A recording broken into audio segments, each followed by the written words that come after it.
Hello students, yesterday we have discussed this topic of GS paper 2 India and the world and the expected topics. Fine. Today there are total 4 topics.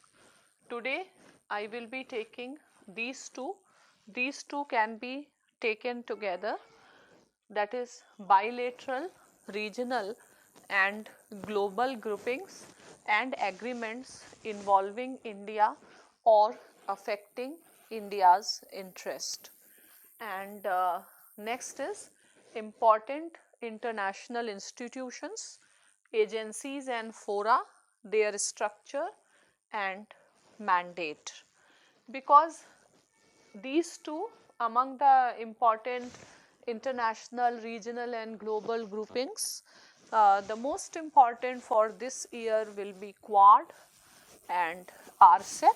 There's from there I expect a question, and there can be two evergreen areas. First is India and reform of UN Security Council, and the second is relevance of NAM. So prepare 4 topics thoroughly, and on the basis of the trends of the questions, I have also seen that they do ask question on WTO, and because in 2019 India has presented an approach paper on WTO, so maybe that also you can keep it in mind.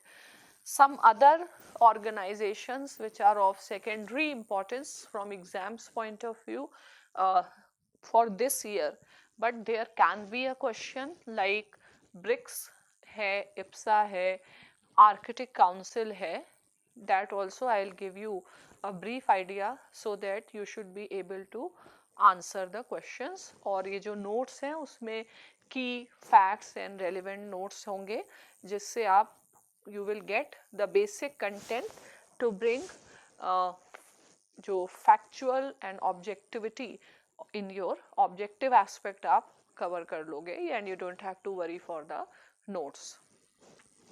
So now from my perspective, the most important regional institution and agency like this and this topic I am doing, this we have done, this topic is remaining, that also I will be covering. So the most important institution here is RCEP. There can be a question on your GS paper, in your GS paper 3 also, as well as in GS paper 2. Fine. So regarding RCEP, you should know what is this institution about,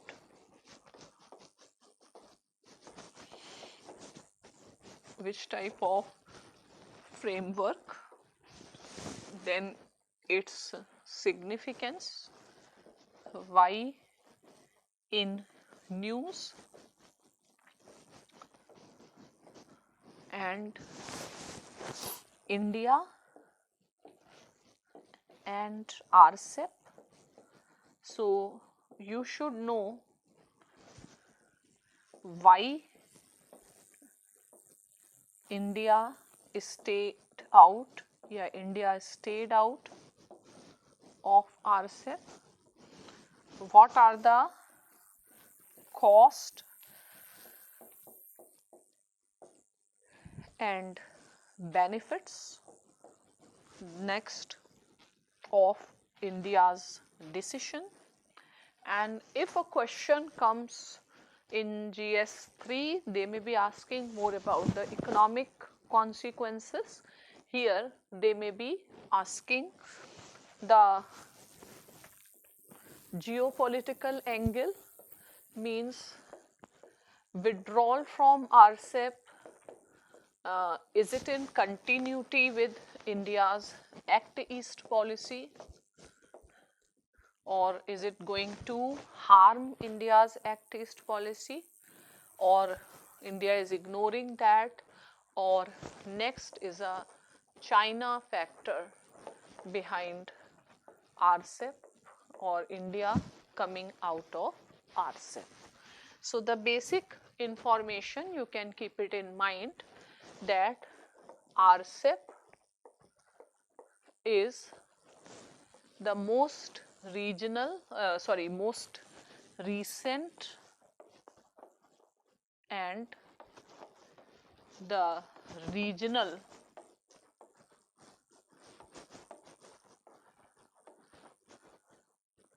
most recent and the largest regional trading arrangement. Fine.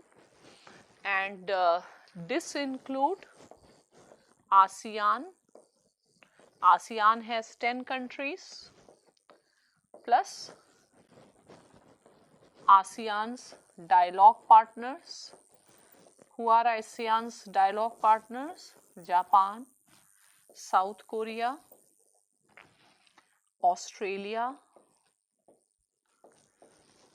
Japan, South Korea,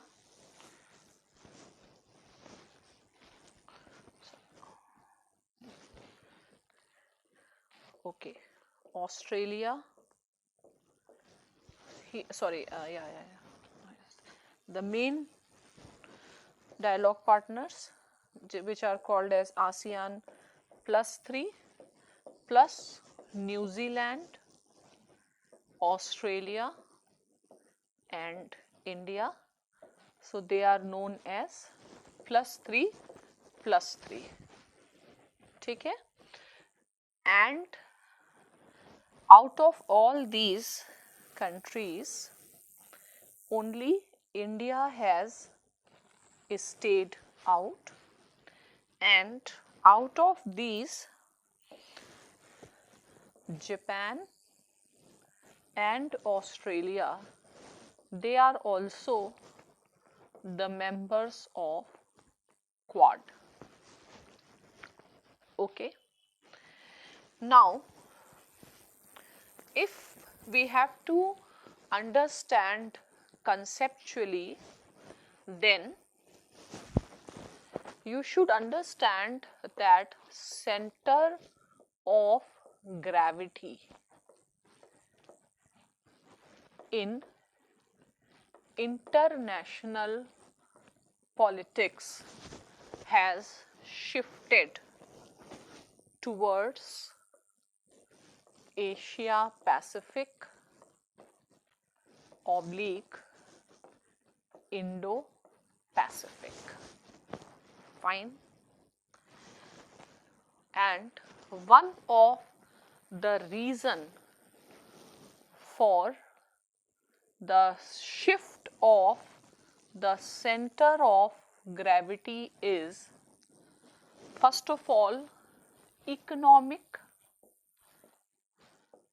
So economically most vibrant regions, and most important factor for its economic vibrancy has been the rate of growth of Chinese economy, India's economy and Vietnam and other ASEAN economies.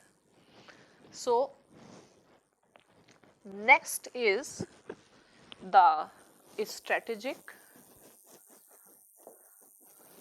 Strategic is because in this region we are seeing power transitions happening. Fine. Power transitions are happening, and power transitions means rise of China, and power transition means up till now in this region also there is a US hegemony, both in economic and in strategic sense. Strategic sense means presence of US militarily, and many countries in the region like Japan, South Korea, they are the alliance partners, and this is known as USA's hub and spoke system.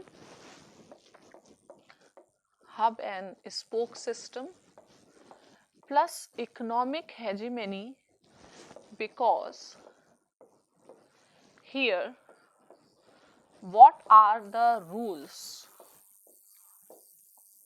of economic engagement? They are defined by US. So the rise of China is challenging US hegemony here. And another important thing from the perspective of geostrategy is the simultaneous rise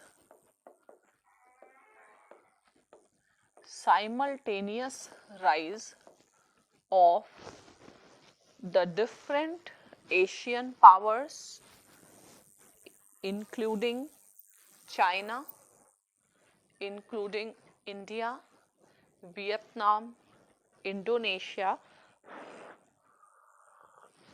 So, what do we observe here? A complete international politics has got concentrated in this region. Now, how should we look at RCEP?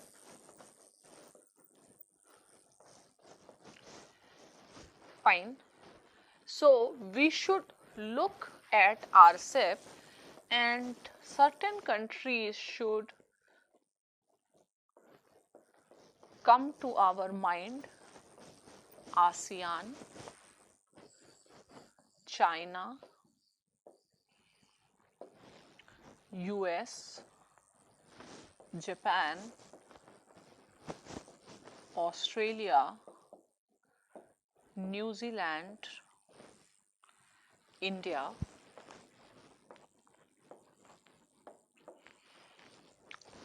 Fine. So, different countries and their politics has to be understood. So, in a very simple sense, what is RCEP? RCEP is basically a free trade agreement. RCEP is a free trade agreement. Fine. And it means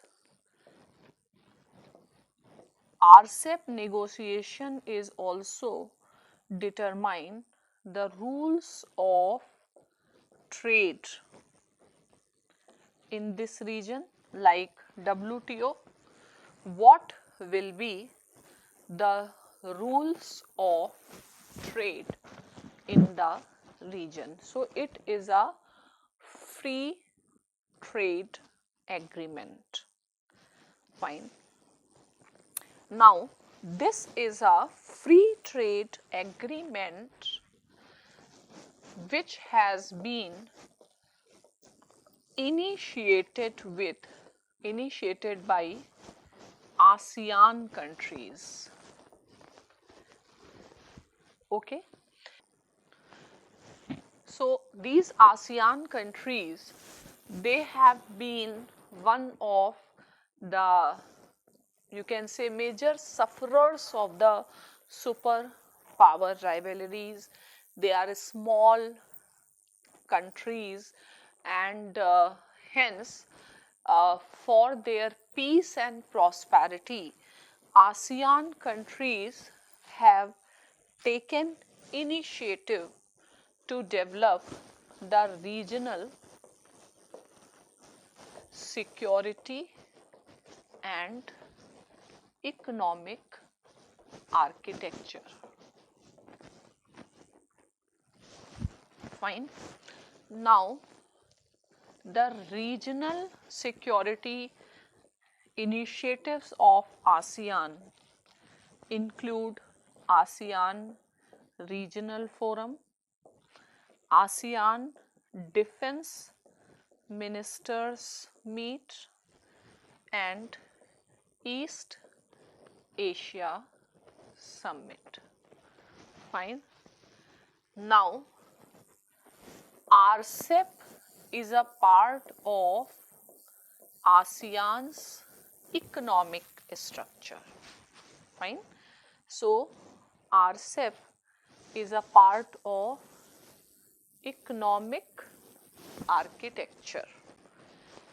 Economic architecture means there are certain foundational rules, and the idea is, you know, that the reasons of the First World War, even the Second World War, to large extent has been economic.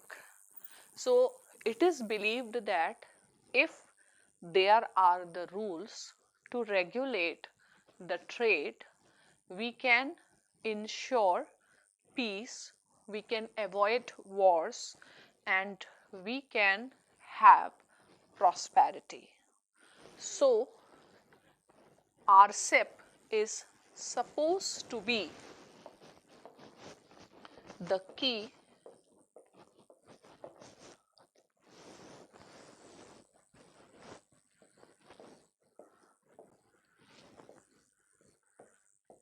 economic architecture in the region. Now, you should be knowing that USA is out of RCEP and China is a part of RCEP.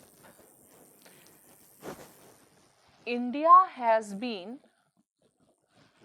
a negotiating party, but India has come out of RCEP. Fine. So, India coming out of RCEP led many analysts say that India is actually no more non-aligned.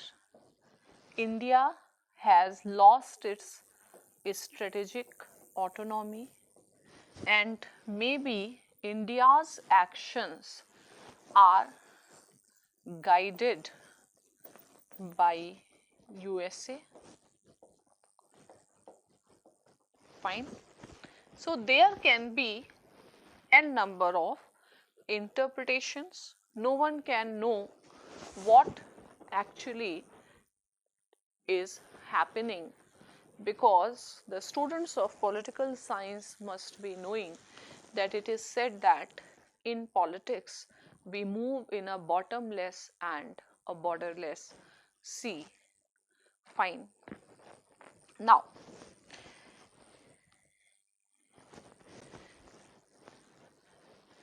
you should also understand that in recent years, China and US rivalry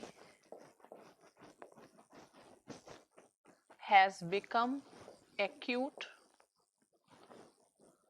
because if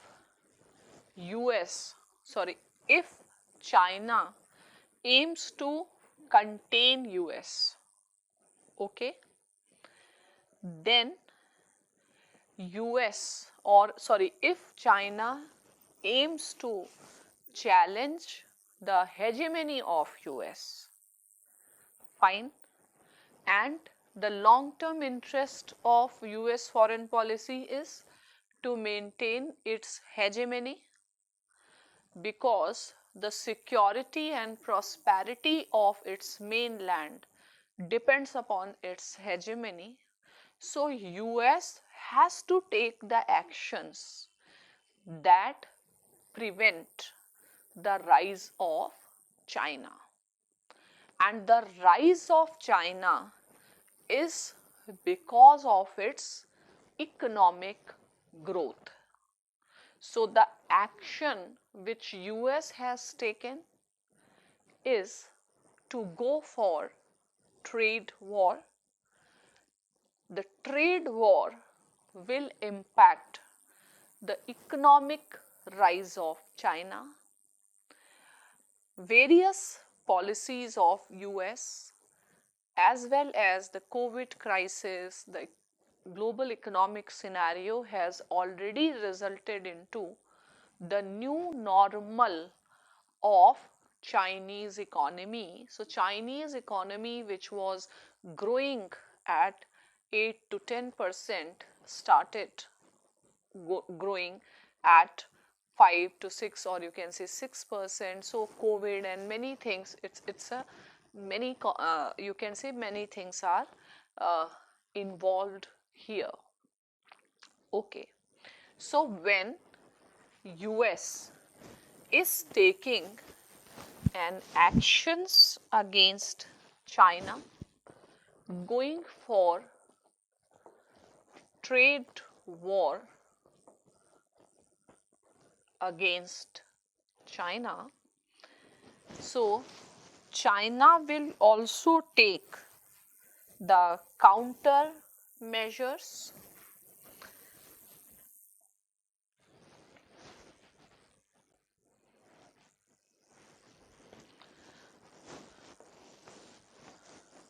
So China has to maintain the momentum of its economy. And this is very vital for China because the legitimacy of Communist Party of excuse me, of China depends upon its ability to improve the quality of the life of the people. So for China, it is very important to sustain the momentum of its growth. And if US, the largest trading partner of China, will stop or will go for the protectionist policies against China,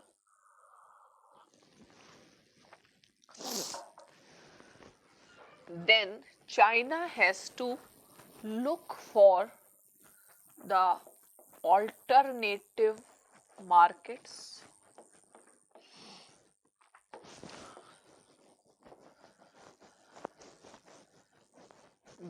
For example, in ASEAN, in Central Asia, in Middle East, in Africa, in Latin America, in South Asia. So what is important that China is able to export its goods.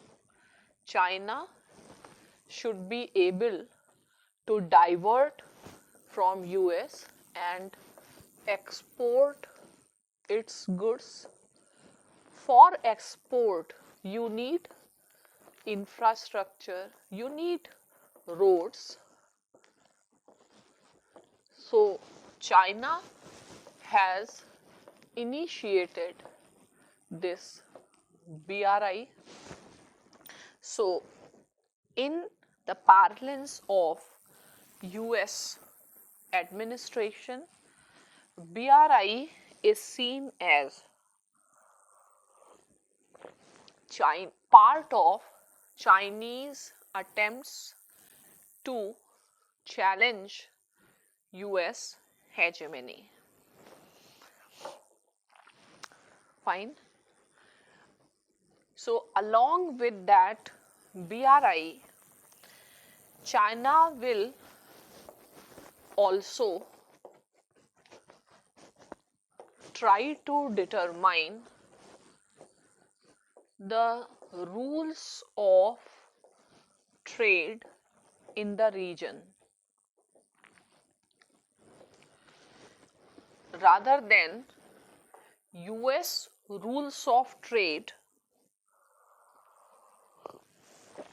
China aims to determine its rules of trade. What are the basic difference in China and US?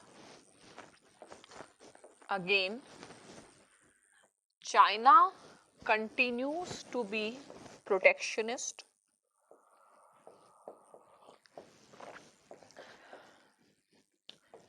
There have US and China have problem on IPR issues, government procurement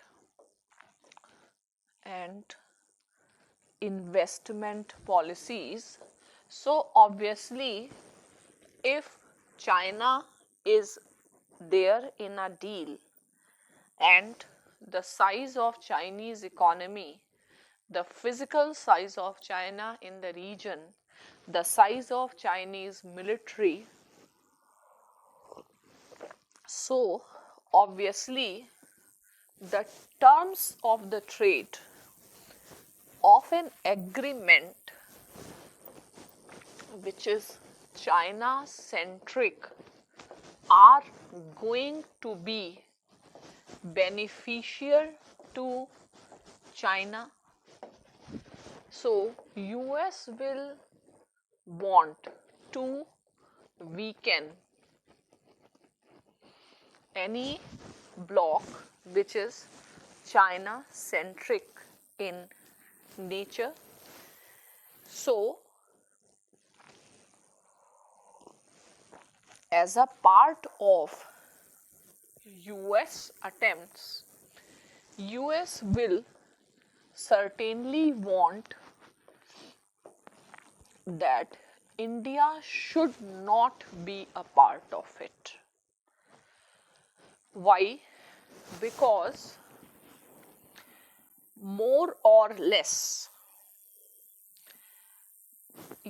as per the estimates, there will be very limited change in the economic growth in the region or in increase in GDP in the absence of India. So China would be willing that India is a part of this agreement. Fine. US would not like India to be part of this agreement. Now the question is whether India would be willing to be a part of this agreement or not. So we have seen that India was the part of this agreement from the very beginning.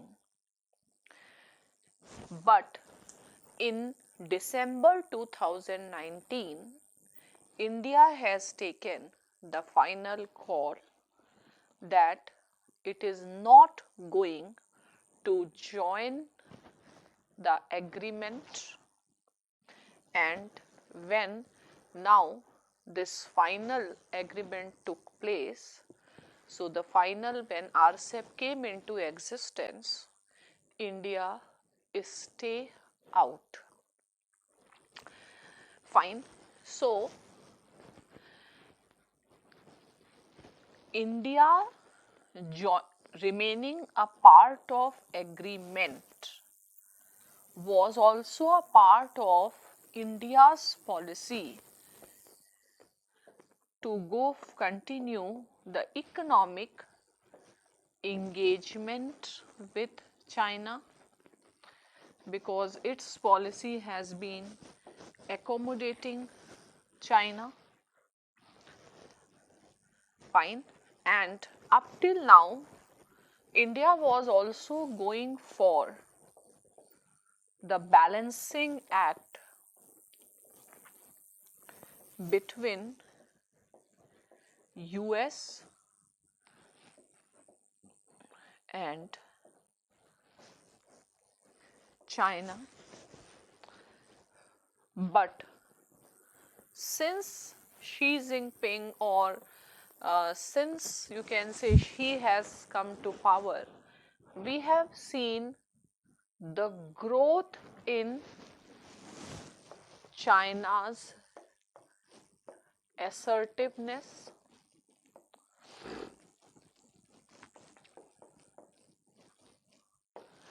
we have seen the determination of China to build CPEC, to overcome its Malacca dilemma.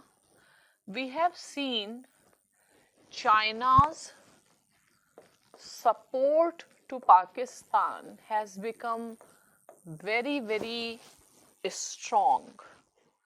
So, if we talk about the Kargil times, Chinese stand on Kargil was actually not favorable to Pakistan. But now there is a big change in China's stand on Kashmir with respect to Pakistan. So, lot of things have changed over a period of time, and in the meantime, India, US have been working on the concept of Indo-Pacific, and there are also many economic grievances of India against China, in terms of China not giving access to Indian pharmaceutical companies, Indian IT companies, non-tariff barrier, the negative balance of trade, and China not taking adequate measures, China making inroads in India's neighborhood, and with the support of China, Pakistan is having such a emboldened approach towards India, and there is no possibility of even SAFTA coming into agreement. So there have been many reasons that India had to change its approach towards the engagement with China. Now, these are certain possible interpretations why India preferred to stay out. We also need to see that India and ASEAN partnership at today is not as strong as it used to be few years ago. Though there is no dearth of the statements emphasizing on the strength of this relationship, and we have seen that today ASEAN does not speak with one voice. They don't speak with one voice. Even the countries, see, Laos, Cambodia, Myanmar, they were already under Chinese influence. China also trying to bring US treaty partner in its sphere of influence. So, what is happening here is that even ASEAN members, our relationship is not like that as it used to be. And you must be knowing about South China Sea dispute, and recently China and ASEAN countries, they are negotiating the rules of conduct with respect to it, and Ministry of External Affairs of India has also uh, given a statement that while they are conducting this, they should ensure that the interests of the third party remains protected. So it is a enough sign that India and ASEAN relation is also not like as it used to be. Fine. Even ASEAN and US relations are also not like as it used to be. So now, what explains the behavior of ASEAN countries towards China? So, if we see China, India, ASEAN, US, China is a rising power, and if we go by the theory of international relations, whenever there is a rise of a power, smaller countries have two options: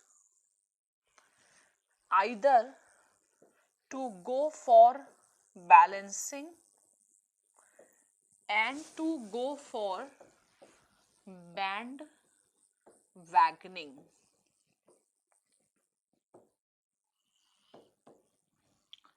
Either ASEAN will balance China or bandwagon or go for appeasement of China.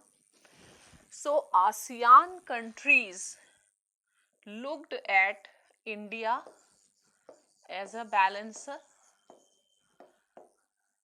but India itself has been for engagement and containment, and primarily up till now our policy also has been engagement or now not to annoy China.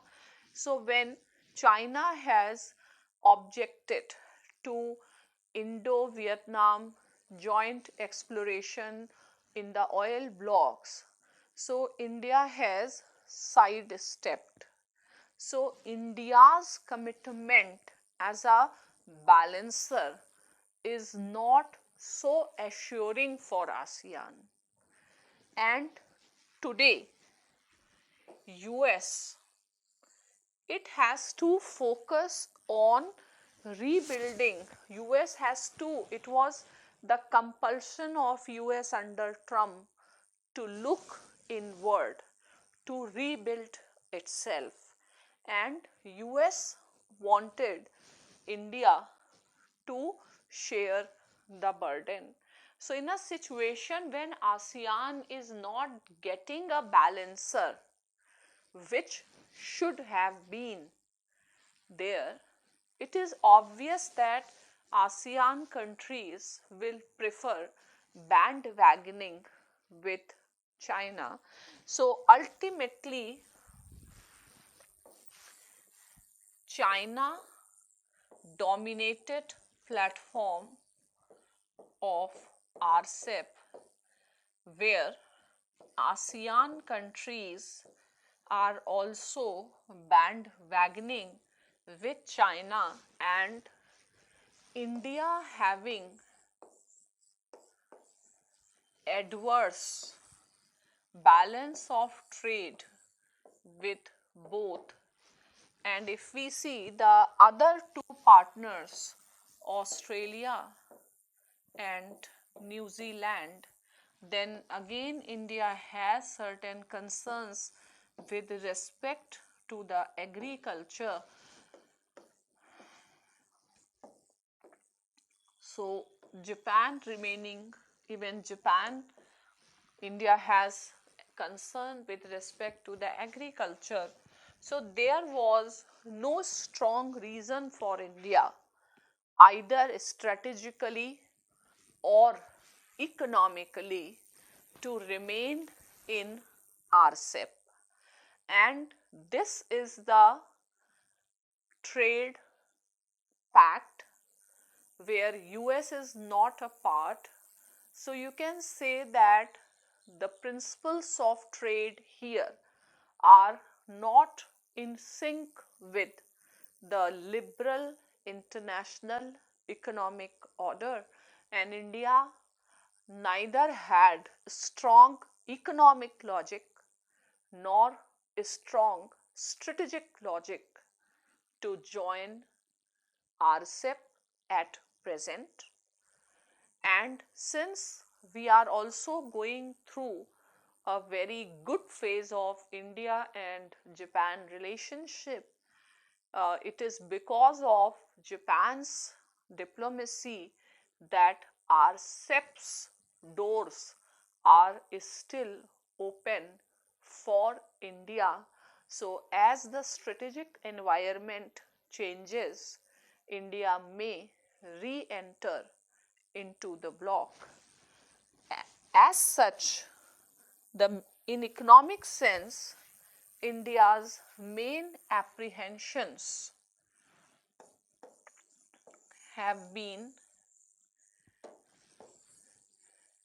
China dumping its products. Primarily, India had problems with rules of origin. In this, then the problem in agriculture, service, investment, India didn't want to give MFN status, means India's model investment treaties do not give MFN status automatically. India uses this MFN status for geostrategic benefits, but if India had joined RCEP, automatically it would have to give MFN status to China, which it would not have preferred. And again, India already has free trade agreement with the countries of ASEAN. India has comprehensive partnership with South Korea, with Japan. So there is less to lose, less to lose here, and India was in a like this position that India had to take the hard decision. And as rightly said by our foreign minister, maybe this is not the right time, and any deal is not an option for India. So I hope you have understood the broad theme. Let me show you the notes.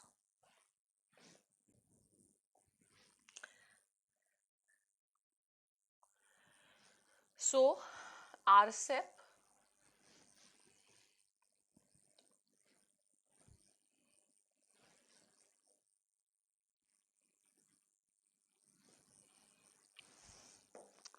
what is RCEP?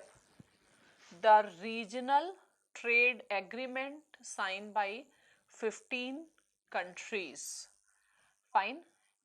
And described as the largest regional trading agreement to this day. And the idea is to create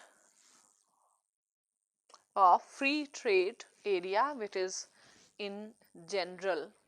So, India currently has FTA with the ASEAN countries, South Bloc and Japan, and is negotiating agreements with Australia and New Zealand. And if a question comes to what extent China factor played a role, you can always say yes, China has been the main elephant in the room, but otherwise also India has not benefited with the FTAs. So you can give other reasons also.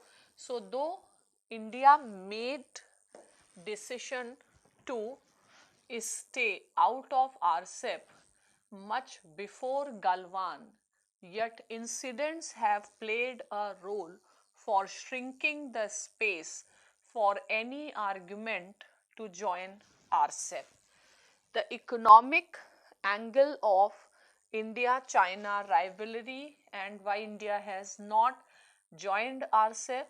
India fears about RCEP providing inadequate protection against surges in imports, possible circumventions of rules of origin.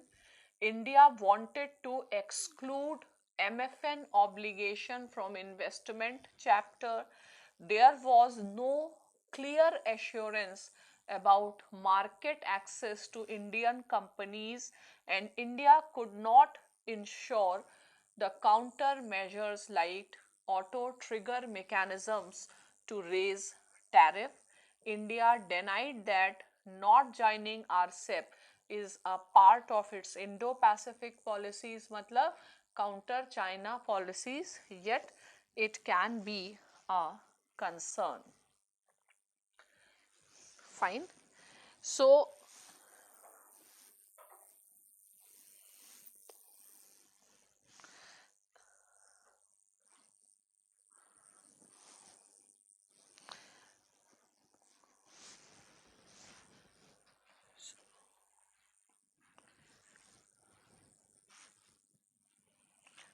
RCEP, how many countries are there? It is mentioned in the notes. And even as India opted to stay out, a new trading bloc has made it clear that door will remain for India to return. What is RCEP is clear. Now,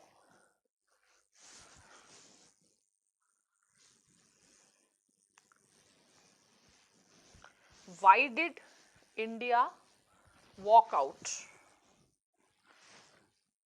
Sorry.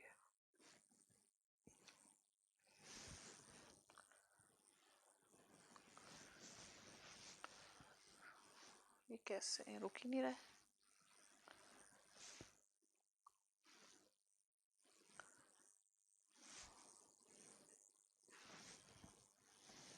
ये चीज इधर नहीं आ रही है, जरा निकालना मनो.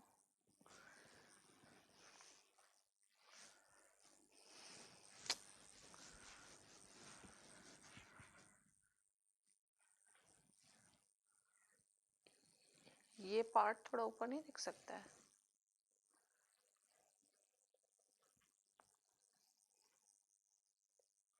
कुछ शॉर्ट करते हैं.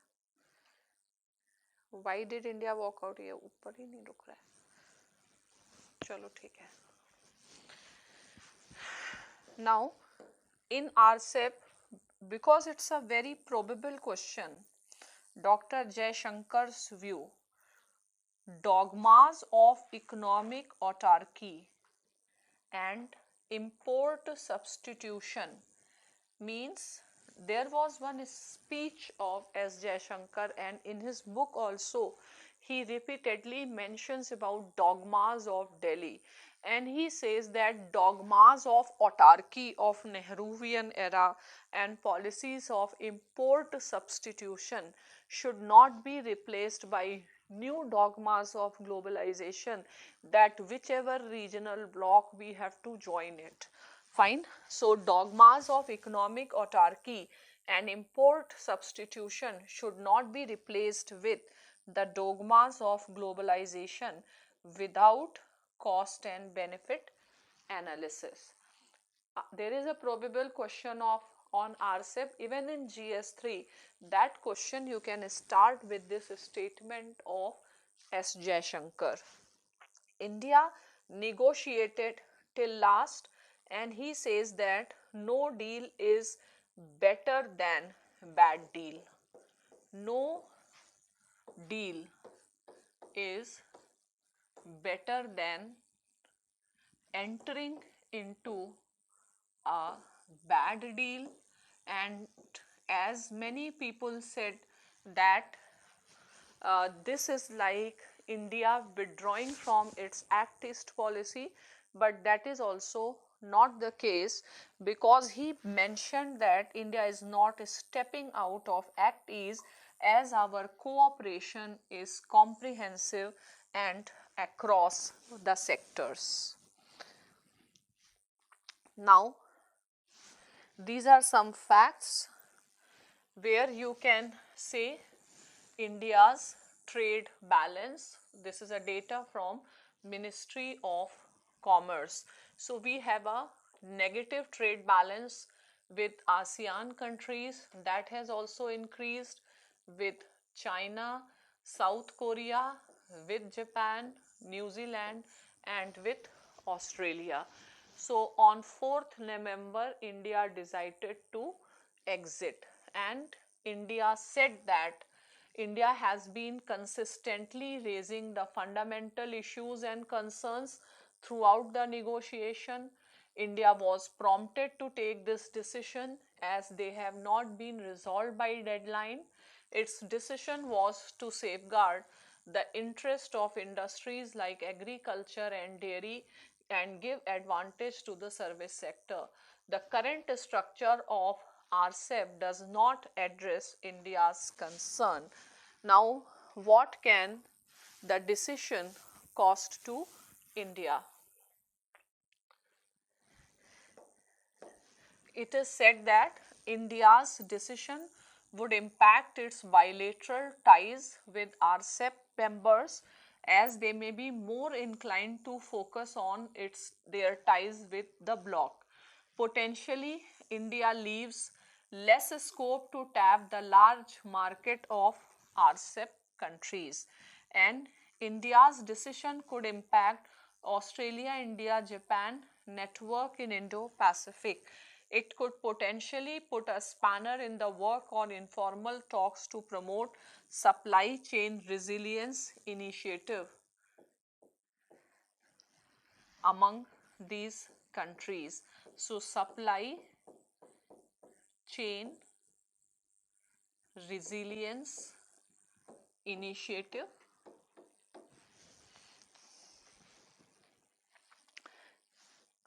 Whereas India's stance has come because India had a bad experience in dealing with the free trade agreements.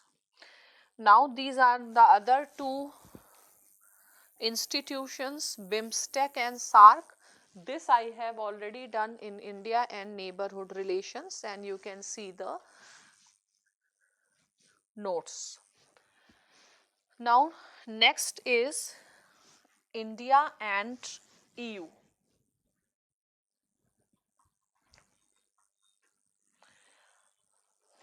Now, why this can be a probable area India and EU because India and EU have been the strategic partners for long, but India EU strategic partnership has been described as loveless arranged marriage. Means there was not some anything which was so strategic, fine, but in few years, in recent time, we see that more strategic convergence is developing, considering that during the Trump administration there was a deterioration in the relations between US and EU. So US policies towards Europe. Next, China making inroads in Europe, and again China's terms of trade cannot be called as liberal, and China would like to impose its terms of trade by attracting the poorer countries of EU through its checkbook diplomacy.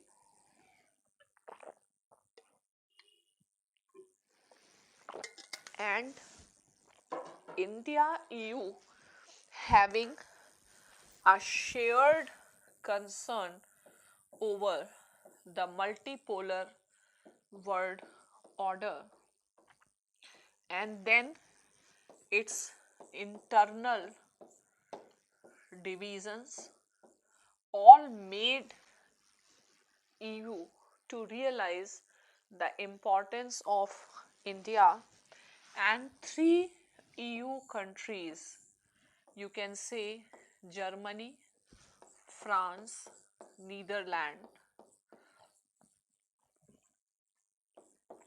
These three prominent countries, even yesterday I was reading Croatia, they have also supported the idea of free and open Indo-Pacific, and EU is important for India as the leading source of investment and as a trading partner, and we have seen that on climate change India France partnership has strengthened.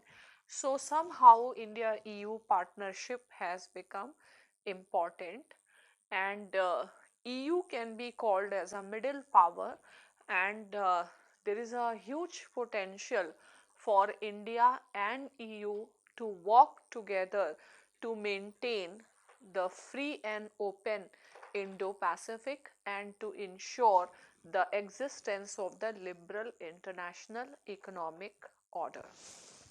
So, if you talk in terms of recent developments, EU is emerging as important support for India's Indo-Pacific vision, as France, Germany and Netherlands have given their official policies on the concept, which is highly suspicious of China.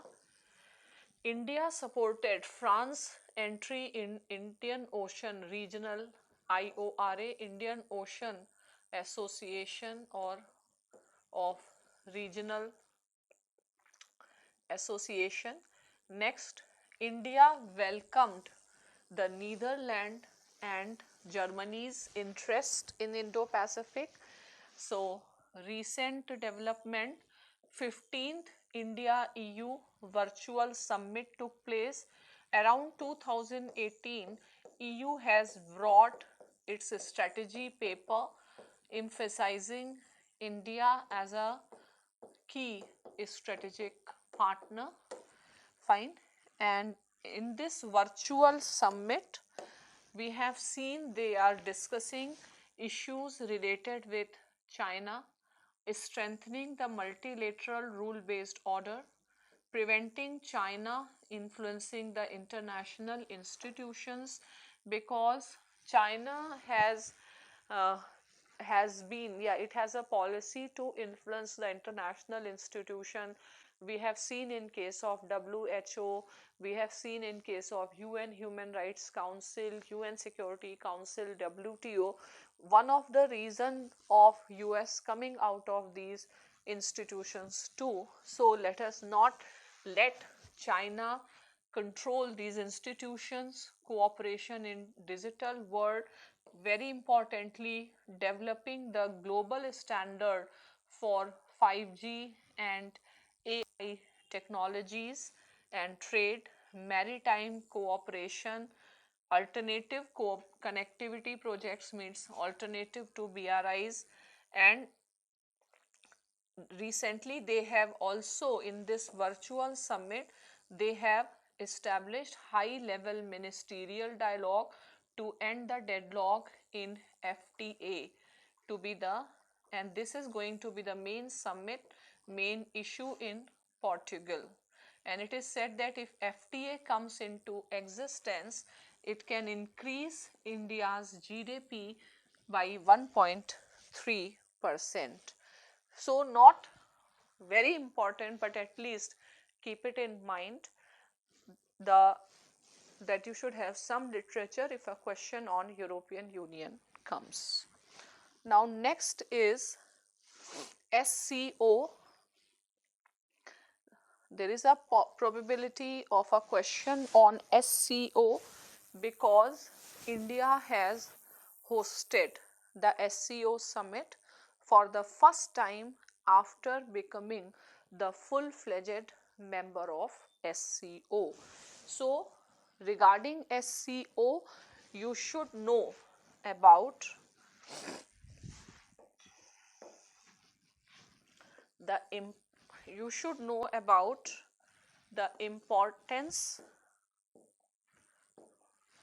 of SCO for India. So what is a SCO? Shanghai Cooperation Organization is a China-led security platform, and which is a major, which has a potential to emerge as a major multilateral organization or institution in Eurasia. It has importance for India's Connect Central Asia policy. It has importance for India's Afghanistan policy and also for projection of India's status as a major power or a country whose influence is not just limited to South Asia but is a major power in the region. So there are different types of benefits from this platform. Even Pakistan is also a part of this platform, and one of the agenda of SCO is to counter radicalism, extremism, and they have been working on counter terrorism. There is regional anti-terrorism strategy is one important platform. So there are many such areas of importance for India, and but considering India SCO relations or considering India, China and India Pakistan relations, we cannot have lot of hopes from SCO as of now. Fine.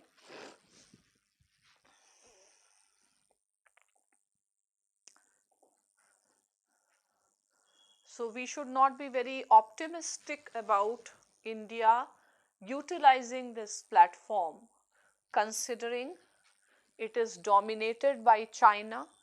And today we can also say that India-Russia relations are also not as strong as it used to be. India-Russia summit has also been postponed. So something is not, you can say, or all is not well as far as India and Russia relations are concerned.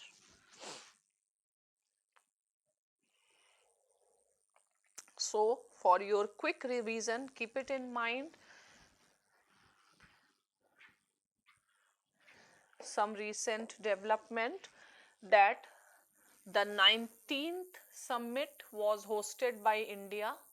First summit after India becoming full membership, hosted by India, presided over by Vice President of India, because SCO has two summits. One is the head of the states and second is head of the government. So head of the state summit, Prime Minister Modi had already attended. So now this summit he has not attended.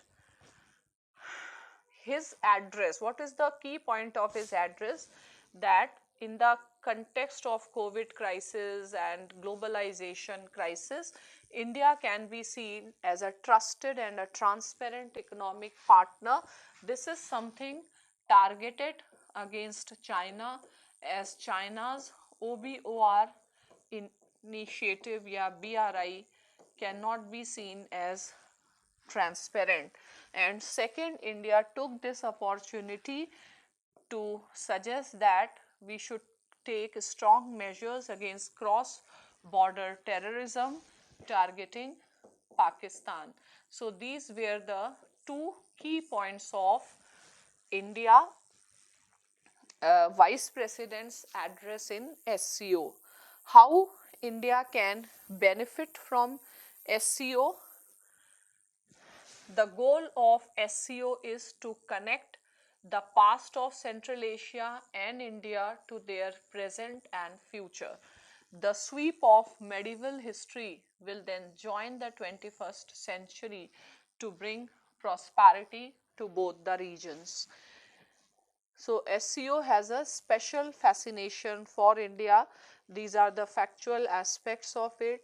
New Delhi has three pronged policy in SCO: deepen its ties with Russia, monitor and counter the influence of China and Pakistan, and expand cooperation with the countries of Central Asia. And India's major concern has been the lack of connectivity. Accordingly, India's diplomacy in SCO is focused less on Russia, China and Pakistan, but more on cars. India's trade with these countries have risen from 1.4 billion to 2.7 billion, and so India's investment. So what India should be doing in this region? So India should encourage its startups to work here. Next, traditional medicine is an area pointed out by Government of India. Then cooperation in micro and small and medium enterprises in the field of agriculture, energy, education, pharmaceuticals, Buddhist connection, promotion of tourism, and granular dialogue on trade and investment. Fine. So what is the importance of SCO? It gives visibility to India,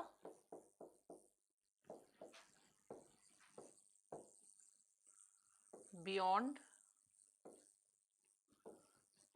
Central Asia. Fine. Next is, it helps in furthering its Connect Central Asia policy. India's interests in Afghanistan. Challenge, India has challenge because Our relationship with Pakistan and China are all-time low, and SCO is a China dominated platform, and our focus is more on Central Asian countries. Fine, and we have used this opportunity to counter China as well as Pakistan. Now let us see the next institution, Arctic Council. As you know that Arctic is also going to emerge as a major theater of international politics.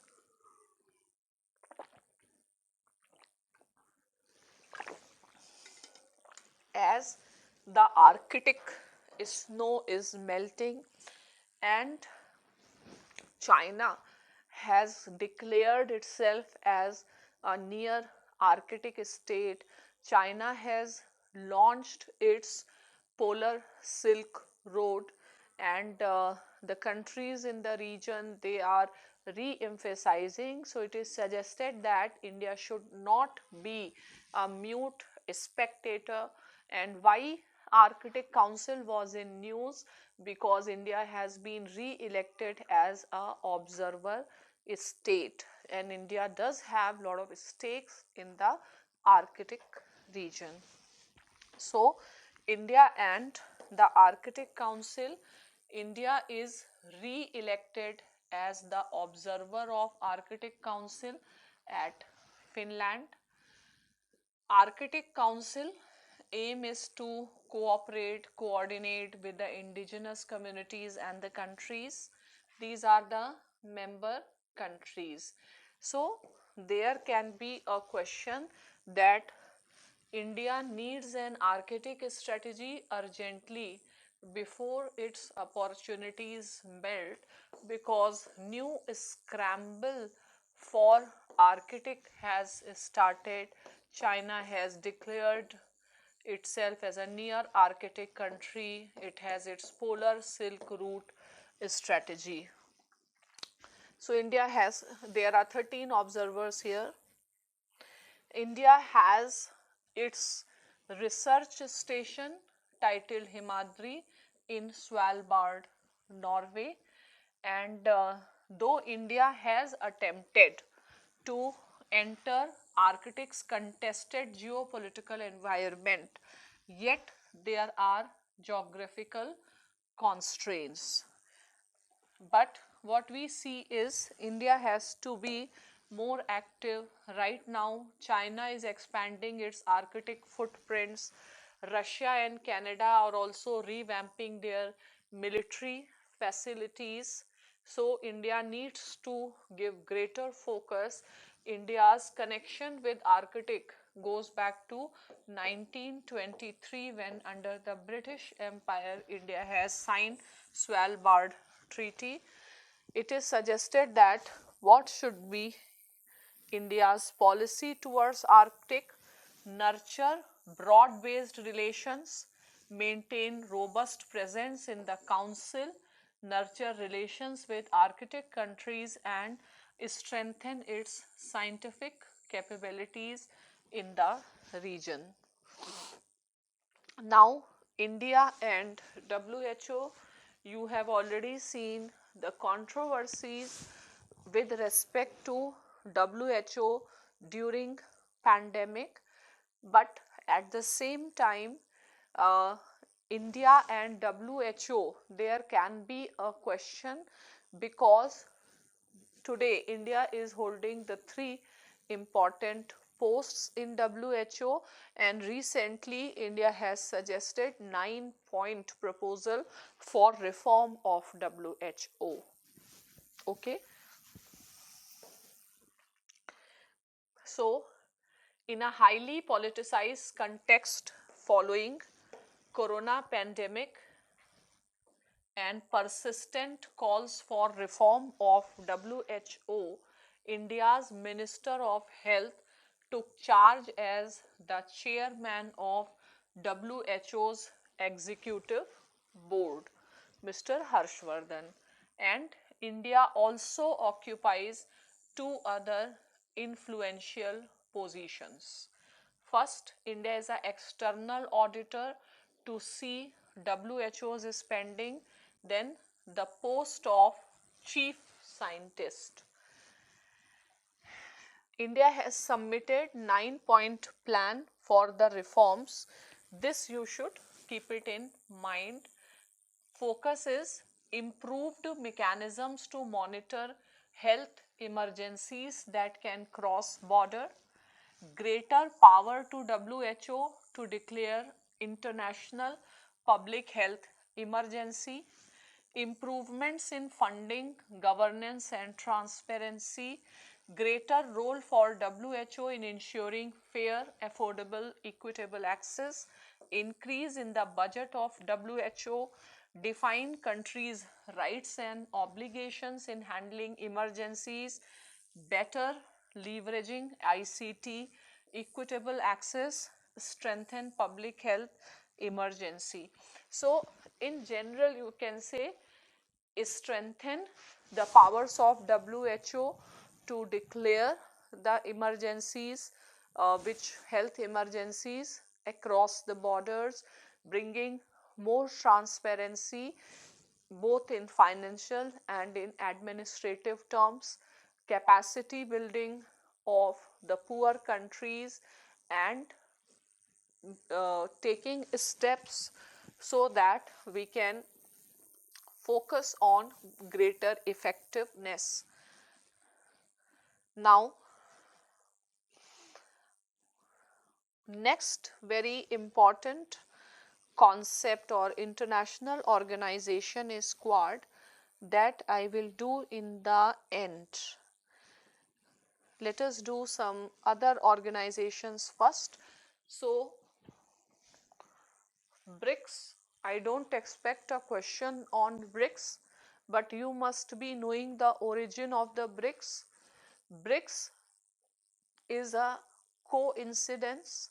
This acronym BRIC was coined by Jim O'Neill.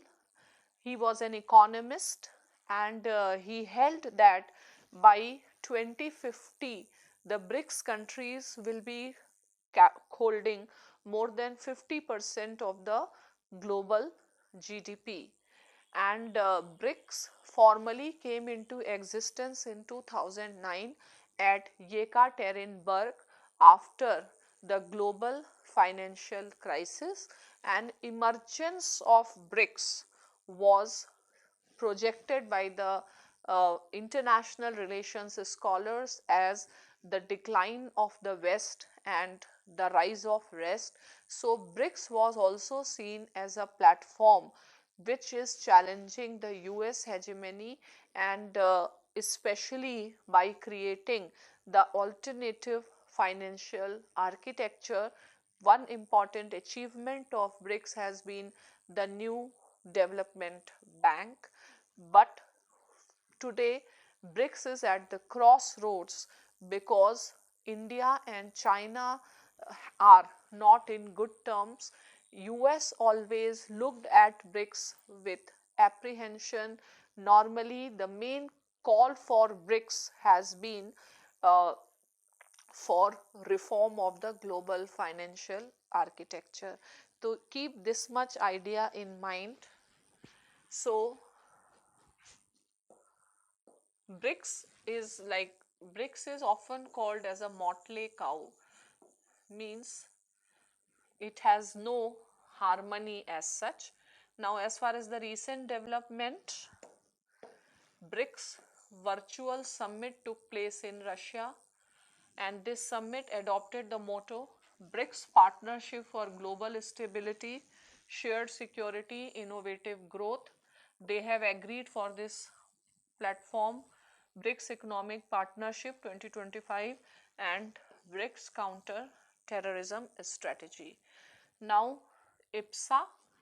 IBSA is major initiative by India.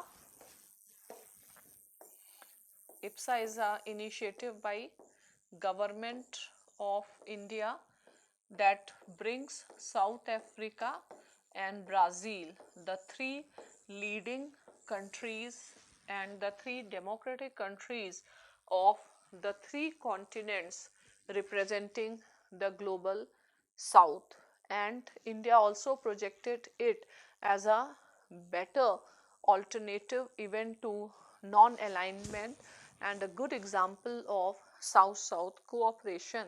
So though it has been seen as a strategic initiative of Government of India, but this platform has been languishing and its summit is overdue. Recently it is in news because the foreign ministers meet took place, and they have just expressed one important agenda is the reform of UN Security Council. Now, WTO, UNHRC and climate change. Let us cover the remaining one, and I hope these last minute's notes on international relations address your anxiety towards the international relations. And there is an open session at what time? On 29th at 9 o'clock for 45 minutes. If you want to ask any question related to any relations, you are free to ask, and I'll try to solve your questions. And this is primarily for the students who are giving mains this year. So now RCEP we have done. I think most probable question. SAARC we have done, EU we have done, Arctic Council, India and WHO we have done, and now we have to do Quad, second most important question other than RCEP, and Quad can be discussed within the framework of Indo-Pacific, and there can be a question on Indo-Pacific also. Okay.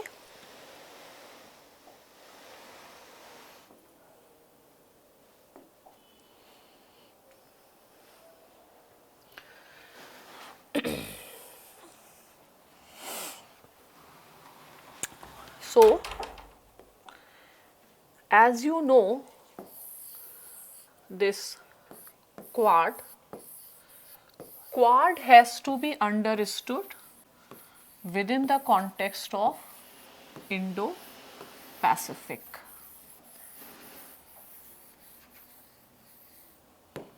Fine. So, first of all, what is Indo-Pacific?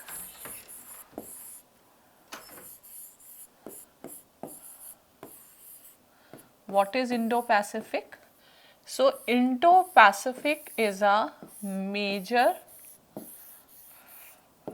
strategic concept of our time. Major strategic concept of our times. In our times, there are 3 major geopolitical theaters. One is Indo-Pacific, second is Eurasia, and third is Arctic. Fine. And Indo-Pacific as a concept, you must be knowing its context, Indo-Pacific, and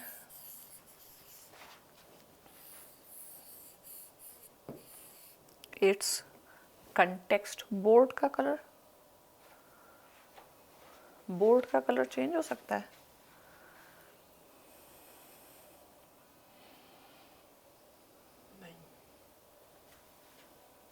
ठीक है. So Indo-Pacific, if we see the history of Indo-Pacific, we can trace it to 2007 speech of Japan's Prime Minister Shinzo Abe to Indian Parliament, where he has not used the word Indo-Pacific, yet he talked about the confluence of the two seas, and then one official of India's, or one military strategist, Gurpreet Khurana, has perhaps coined this word, and in a diplomatic circles this was made popular by former US Secretary of State Tillerson, and he said that India and US are the two points of stability in the region. And now this word has taken the official forms also, and there is a strategy paper, yeah, official paper of Indo-Pacific from US, India. The position has been described at Shangri-La Dialogue, then of ASEAN, next is of Australia,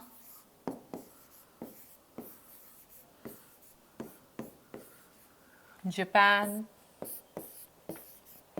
and so on. So different countries have also given their official views on Indo-Pacific.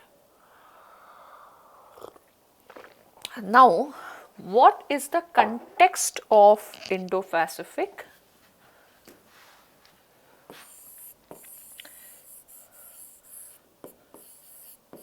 The context of Indo-Pacific, primary context is the rise of China,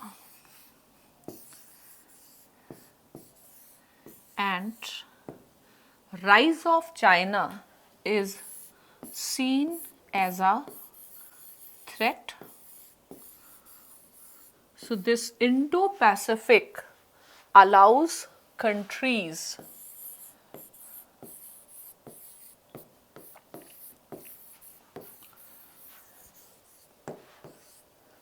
to develop the strategies to address the Chinese threat, which in diplomatic language we often say to ensure that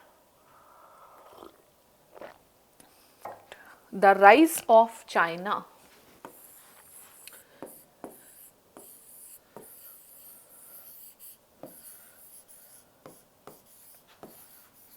remains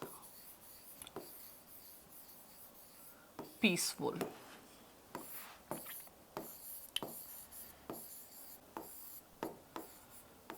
Fine. This is like a very broad conceptual framework, I will say. Indo-Pacific as of now is broad, to certain extent vague, broad conceptual framework by the countries, yeah, broad strategic conceptual framework by the countries, keeping in mind how to ensure that the rise of China remains peaceful. Now, when we look into the specificity of Indo-Pacific concept, we find there is a divergence among the countries. There is a lot of divergence among the countries, and this divergence is with respect to the geographical scope of Indo-Pacific as well as what should be the strategy in context of Indo-Pacific. Fine. For example, if we talk about India, India's concept of Indo-Pacific is stretching to East Africa, Gulf region, western part of Pacific, but most importantly Indian Ocean. Focus of India is primarily on Indian Ocean. In terms of, if we talk about Japan, Japan is the confluence of Pacific Ocean and Indian Ocean, plus it also includes the continents of Asia and Africa. Fine. If we talk about US, so for US it is more about Indian Ocean plus Pacific. It doesn't stretch to Africa much. So in short, I just want to tell you that there is a broad conceptual framework, and still different countries are defining Indo-Pacific according to their own convenience. Now if I talk about Indo-Pacific as a strategic concept in context of rise of China,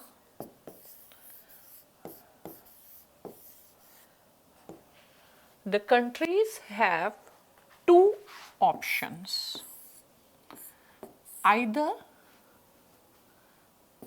containment of China and or engagement of China. Containment of China and engagement of China. For example, up till now, even India was looking for more engagement with China as a strategy. Japan is for containment and engagement. ASEAN is more for engagement, and US at present under Trump is more for containment. Fine.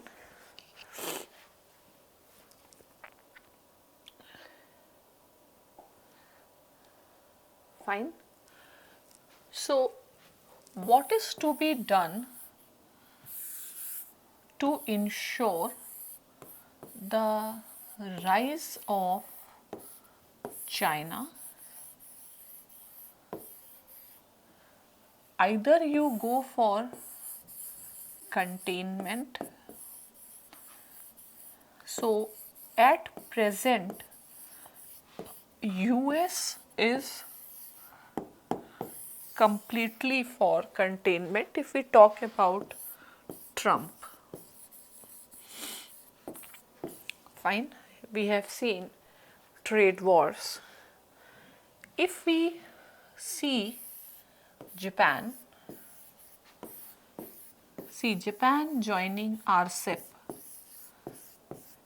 Japan being a member of Quad, shows containment plus engagement. Same we can say Australia.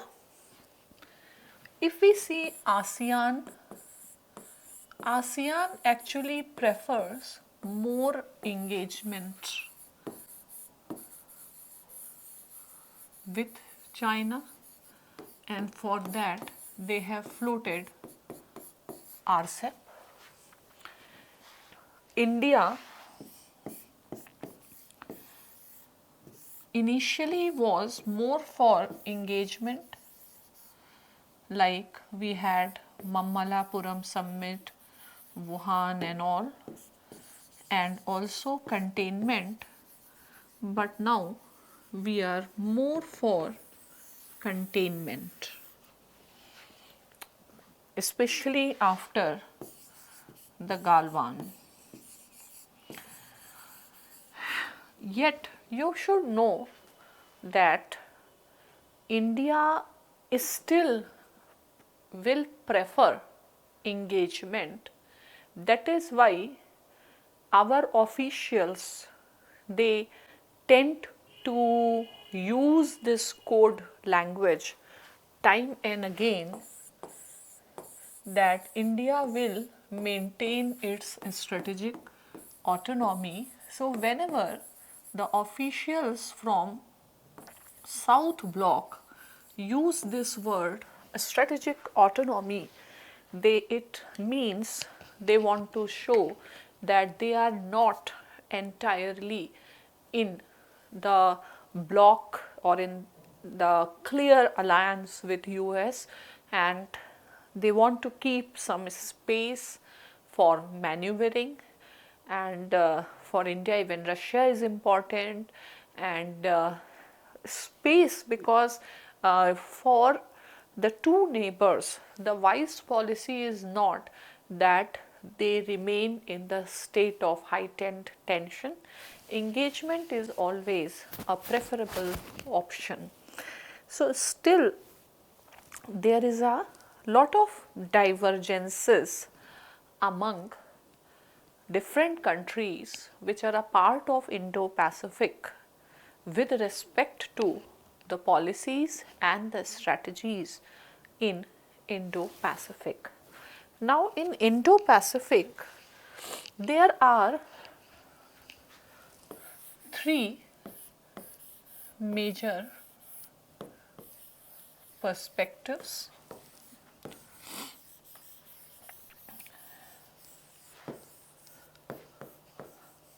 Oblique, three major priorities, three major perspectives, three major priorities. First is of US. US emphasize more on rule based order. So for US, Indo-Pacific means establishment of the rule based order. For ASEAN,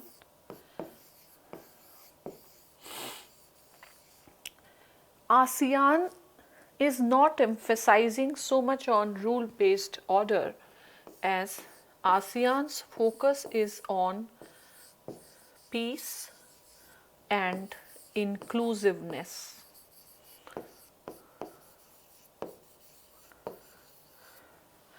Even if we take India's position, India also talks about inclusiveness.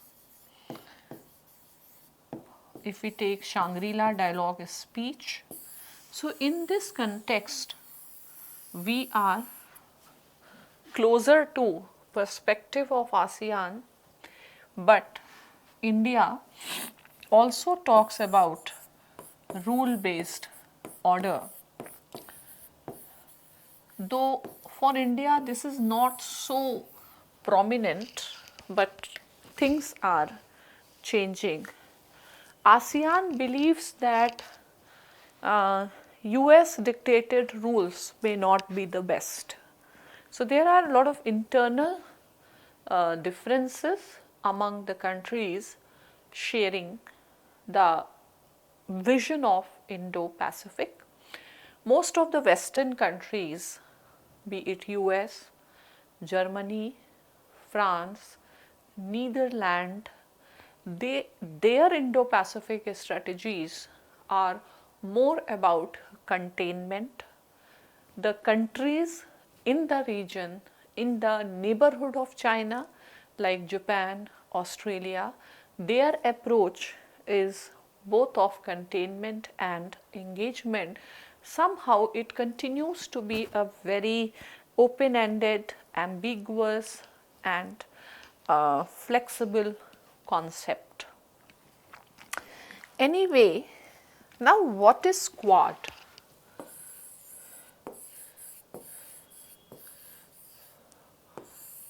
So if Indo-Pacific is a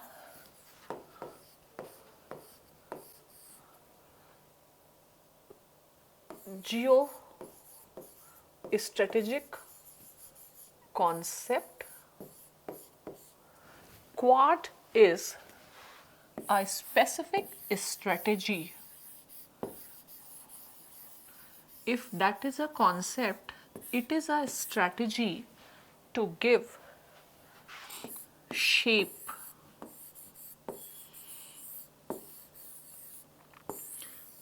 to Indo-Pacific. Fine, तो Indo Pacific एक concrete, एक broad framework है.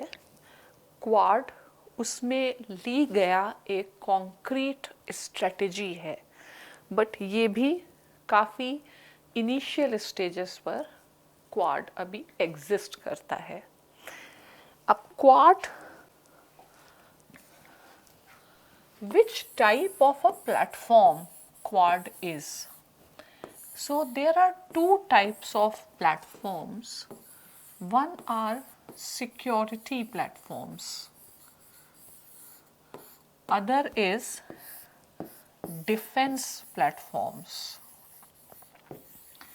Defense platforms का example हो गया NATO. Security platform का example है SCO, Council for Security and Cooperation in Europe, and I will put Quad into a security platform.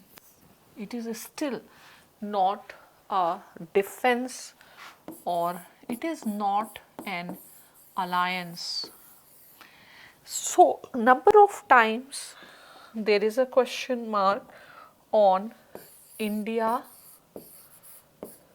joining Quad, but and they are saying that if India joins Quad, India is becoming ally of US. India has left the policy of non-alignment, but we have to understand as of now it is not a defense alliance like NATO. So what is the difference between security versus collective defense? this is a militaristic concept. Fine. And security is more comprehensive concept where we talk about economic security, environmental security, social security, refugee crisis, even non-conventional threats like piracy, disasters, tsunami. So if somebody says that India is in Quad and because of that India is no more aligned, non-aligned, then it is wrong because India is in the SCO also, and these are not defense, these are not collective defense platforms, these are security partnerships. And you see that the Quad areas of cooperation include maritime security, piracy, disaster management, capacity building, blue dot network, infrastructure, these type of things. Now, Quad has also created lot of ripples in international politics, and China has always looked at Quad with vehemence, and they have always undermined Quad that it is a Photoshop and it will end like a froth in the sea, or even Russia. You must be aware of that the first time in the 20 years when India and Russia have signed the strategic partnership, it has been cancelled. Fine. And Russia has said that the West is using India in anti-China war games. So Russia is also quite apprehensive about Quad. Somehow we can say that India becoming a part of Quad, this is Quad 2.0. There was earlier Quad also. So what does it indicate? What does it indicate when you say India joining Quad or India investing energy in Quad? And you see Quad's role in pandemic crisis and all.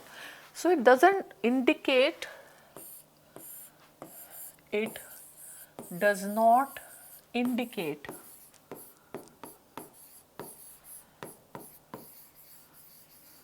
India leaving strategic autonomy. ठीक है?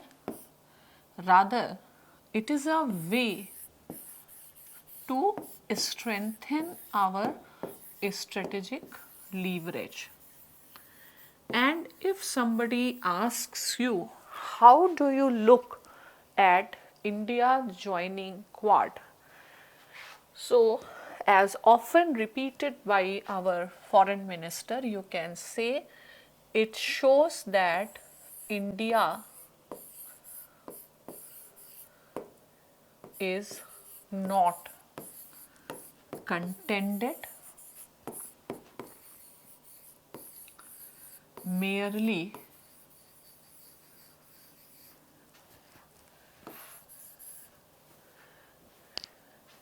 in the role of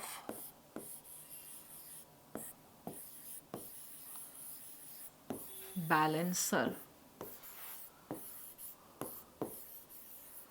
or a swing state.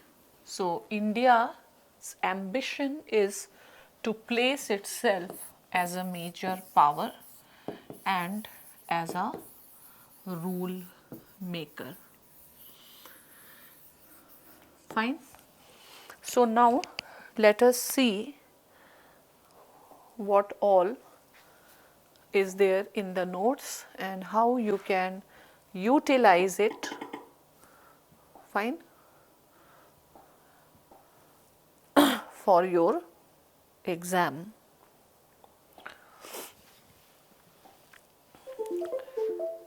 Fine. So, some key facts for your last minute revision on Indo-Pacific are: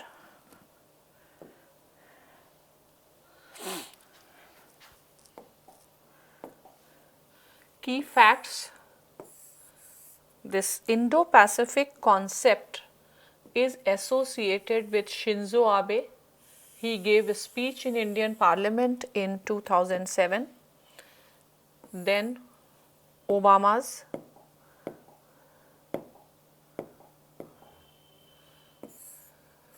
pivot to Asia policy. Then former US Secretary of State Tillerson and National Security Advisor McMaster began using this term. Trump, during his visit to Japan, formally embraced Indo-Pacific concept. Definitions and models of Indo-Pacific.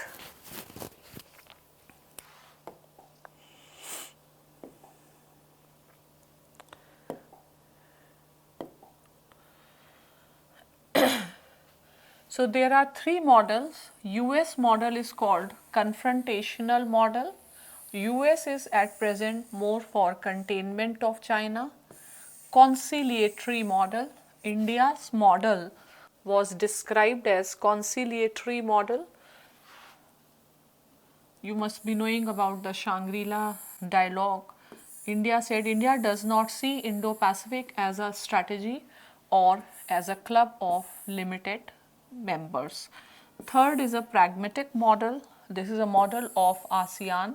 So ASEAN is more for engagement with China, and it believes that the Western construct of strict rules are not applicable in this strategic scenario. Then Australia, similar to that of USA. Now, challenges and opportunities for India with this Pacific concept. It will obviously help India to strengthen its position in Indo-Pacific and fulfill its role in the region. Fine.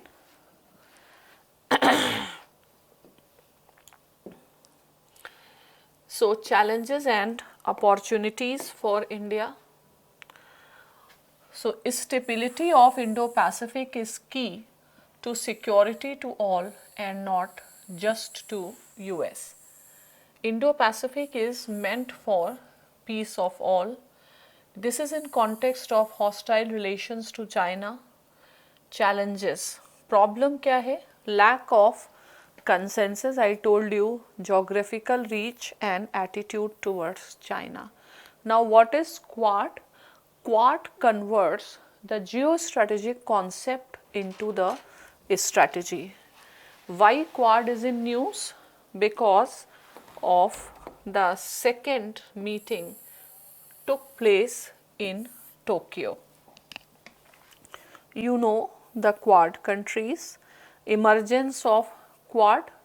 So, first Quad, there was also India, Japan, Australia and US formed a tsunami core group. Then in 2017 at ASEAN summit, the four countries thought of reviving. Between 2017 to 2019, Quad met 5 times to discuss free and open Indo-Pacific. In March, officials met during pandemic. That's why I see it as a security organization joined by New Zealand, South Korea and Vietnam. And if there is a question, should we include other countries? Your answer should be no, because when you include large number of countries, in the nascent stage, it may dilute the agenda and it may prohibit the efficiency as of now. So, you can have a Quad plus framework. China's criticism of Quad. China often described Quad as Indo-Pacific NATO or Asian NATO, a headline grabbing idea.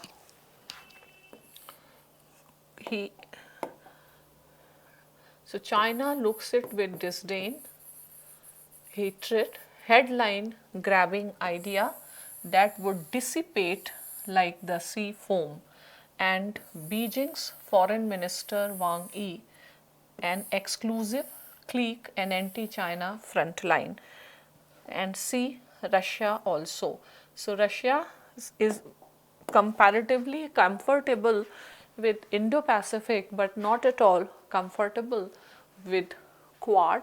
So that is actually a misconception that Quad is a military alliance or it is an Asian NATO, and actually China is propagating a false propaganda about Quad, and many people do not understanding Quad and saying India joining Quad is like India becoming US ally, but that's not a fact.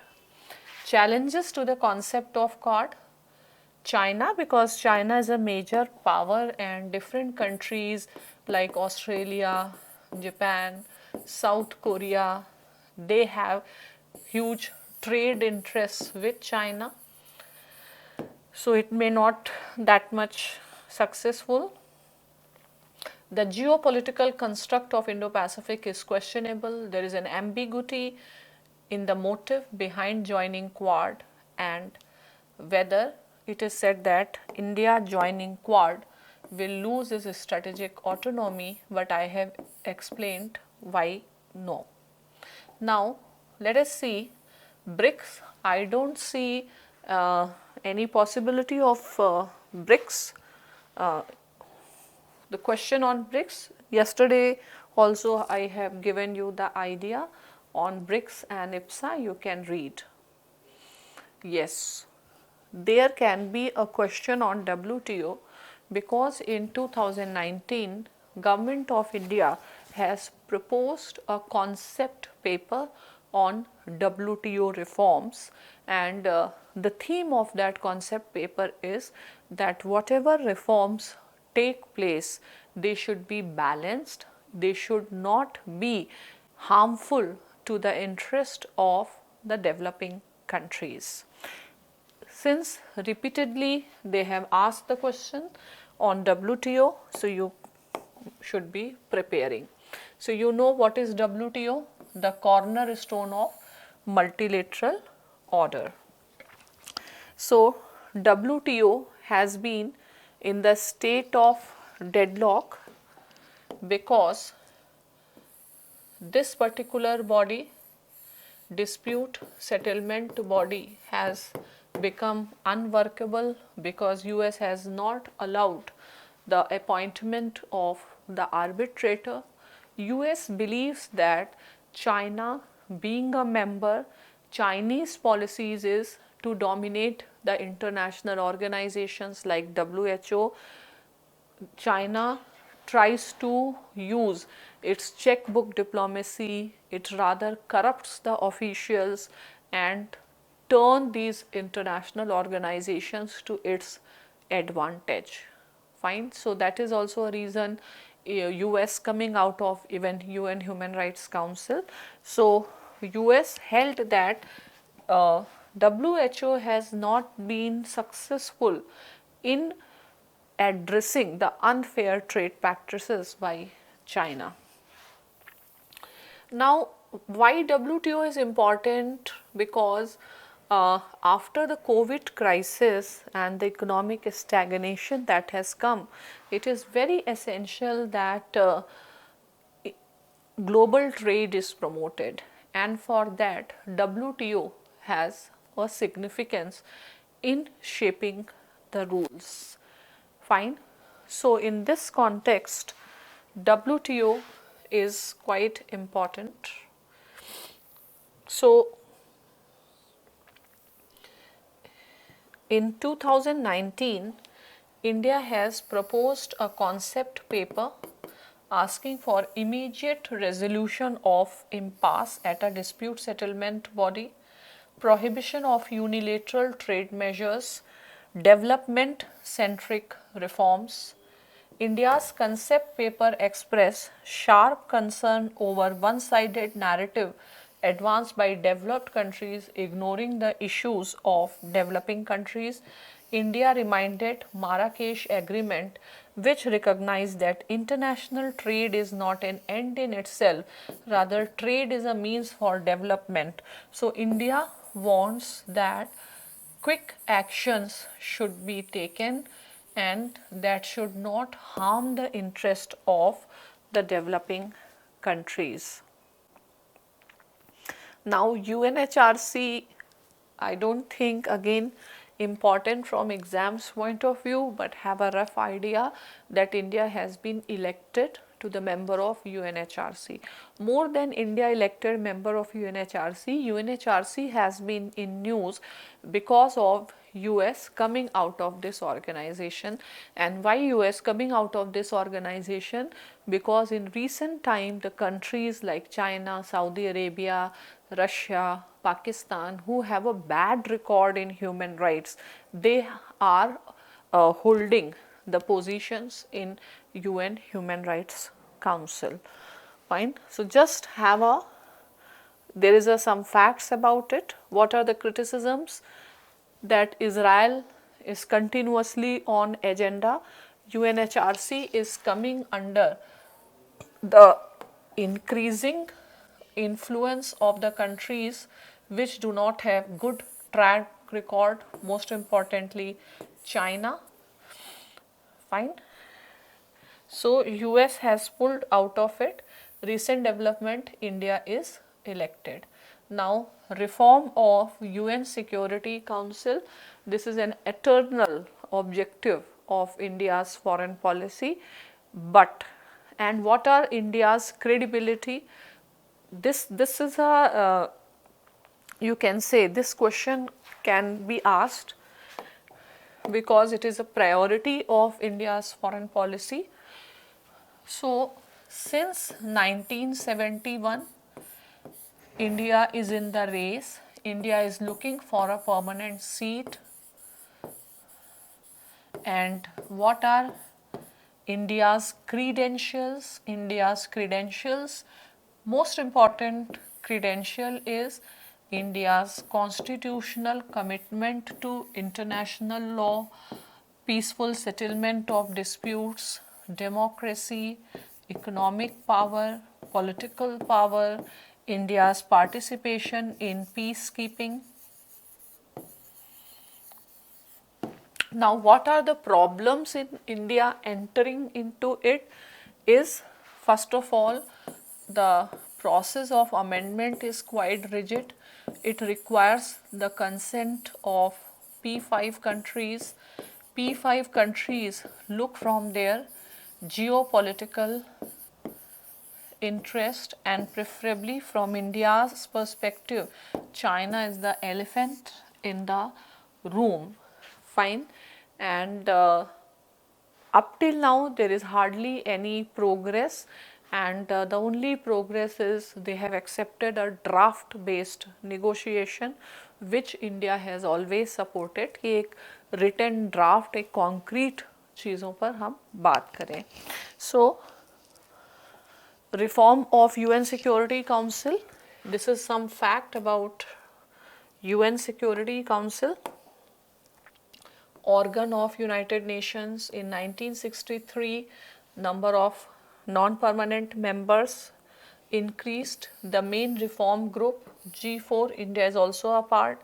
Opposite to it is Uniting for Consensus. They oppose any reform. African Union and ACT. Now just what is the recent development? India is elected as a non-permanent member for 2 years starting from 21st January asserted that intergovernmental negotiations are being held hostage, and Prime Minister Modi at a 75th anniversary of United Nations held that UN is facing the crisis of confidence. Now NAM, the recent development is that NAM was a idea put forward by Pandit Nehru, which took shape in Belgrade in 1961. The NAM principles are called as Bandung principles. The essence of NAM is promotion of South-South cooperation, protecting the interests of the developing countries. Now, after the end of Cold War, we see many of the members of NAM becoming disillusioned with NAM.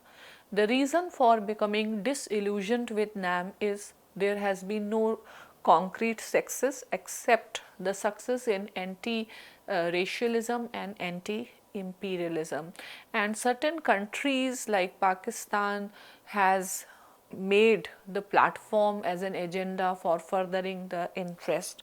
And as there is a change in the ruling dispensation and its ideology, we see that India was also not very committed towards NAM, and instead of NAM, the government of India has floated another platforms for South-South cooperation, like IBSA platform is there, BRICS is there, and they are putting more energy, because if geopolitics dominated the Cold War era, it was believed that geoeconomics dominate the post-Cold War era.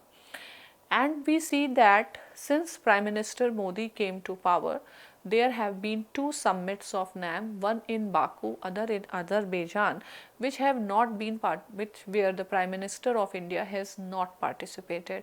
But in context of COVID crisis, Prime Minister has participated in the virtual summit where it talked about multilateralism and inclusiveness. So it's not that NAM is becoming very relevant today, but according to the scholars, India wants to project that it believes in multilateralism, though some scholars also believe that NAM in essence is South-South cooperation, which will always remain important. And as we are entering into a new Cold War between US and China, the relevance of NAM has increased. Fine. So just keep it in mind, like UN, they always ask question on NAM. So recent development is Prime Minister Modi attending the NAM summit. He ignored at Venezuela and Azerbaijan. I called Baku, I am sorry. Fine. And now climate change. There can be a question, so have a rough idea on climate change, that India has been a party to UN Framework Convention, Kyoto Protocol and Paris Agreement, and India adheres to the paramountcy of UNFCCC processes, proactively contributed into it. India is one of the major stakeholders who is on track to achieve the targets. Then you must be knowing the Paris Agreement is about what, then India's steps like Solar Alliance, and then recently there was a Climate Ambition Summit where Prime Minister Modi said that India is not only on the track but also is moving beyond expectations. Fine. So that's all in the regional institutions which I have found relevant. Now as per your syllabus, we have covered India and neighborhood, this and this, and now effects of policies and politics of developed and developing countries. So this is what we have to discuss now. So now here I think that you should have a rough idea about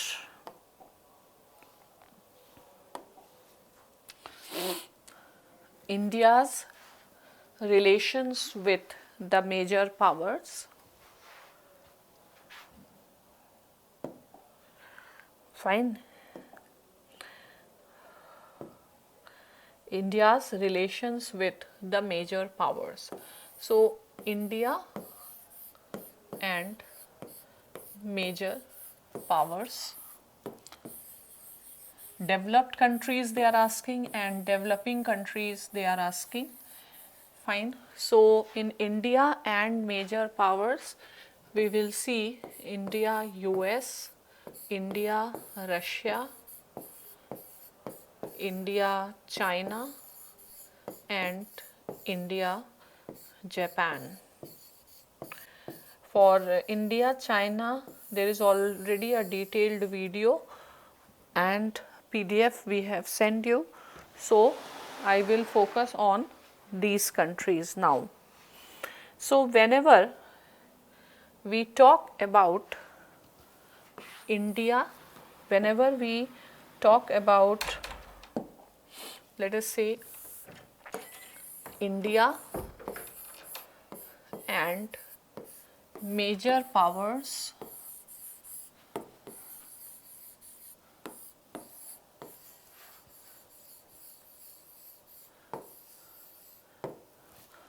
we have to focus on India's grand strategy. What has been India's grand strategy to deal with the major powers? India's grand strategy has been the strategy of non-alignment, an idea given by Pandit Nehru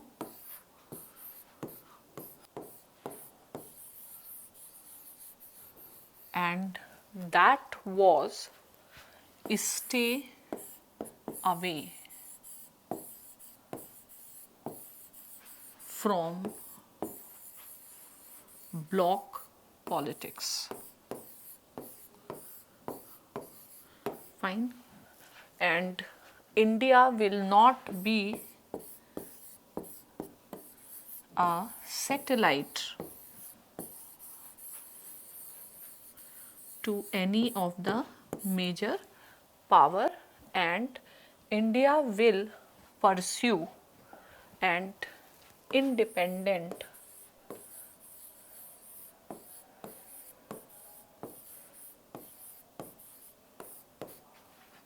course in foreign policy. But it is a very you can say idealistic approach, because international politics will never allow countries to go for this type of exceptionalism. And it is believed that, or Shamsaran, he writes in his book How India Sees the World, that China will never allow India to follow a policy of non-alignment, and China will always compel India to look for external balancer. So, in this context, after the defeat in 1962 war and India's continued indecisiveness, later on India had to leave the policy of genuine non-alignment, and India has to enter into the quasi alliance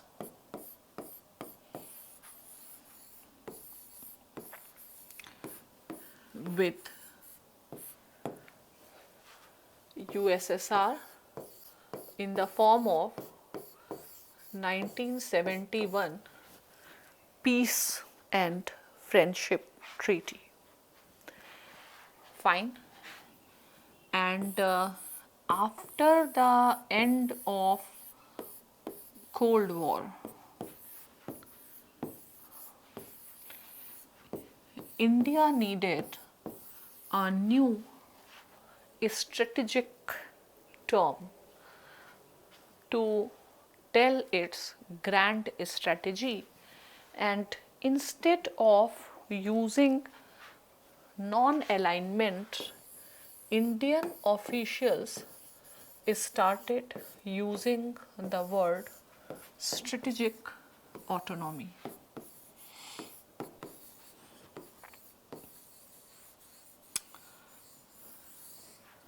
Fine. Strategic autonomy is also not getting influenced, maintaining its own independent position. Foreign Minister S. J. Shankar has divided the strategic autonomy into two types: strategic autonomy 1.0 and strategic autonomy 2.0. The context of strategic autonomy 1.0 was the unipolar world,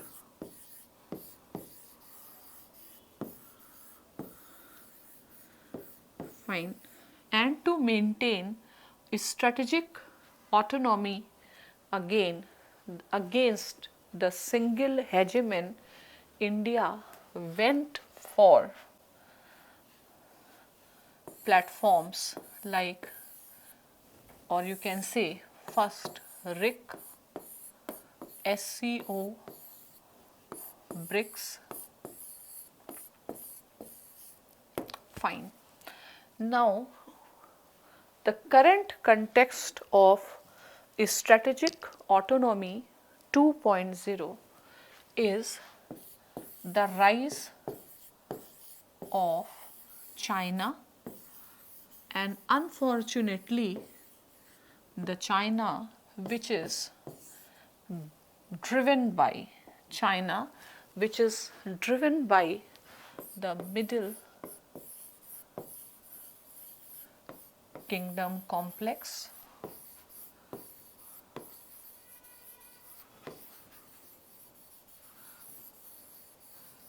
and too aggressive.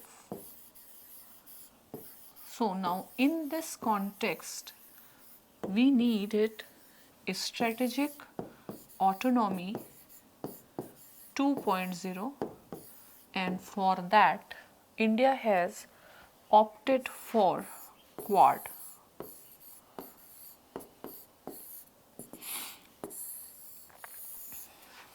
Fine.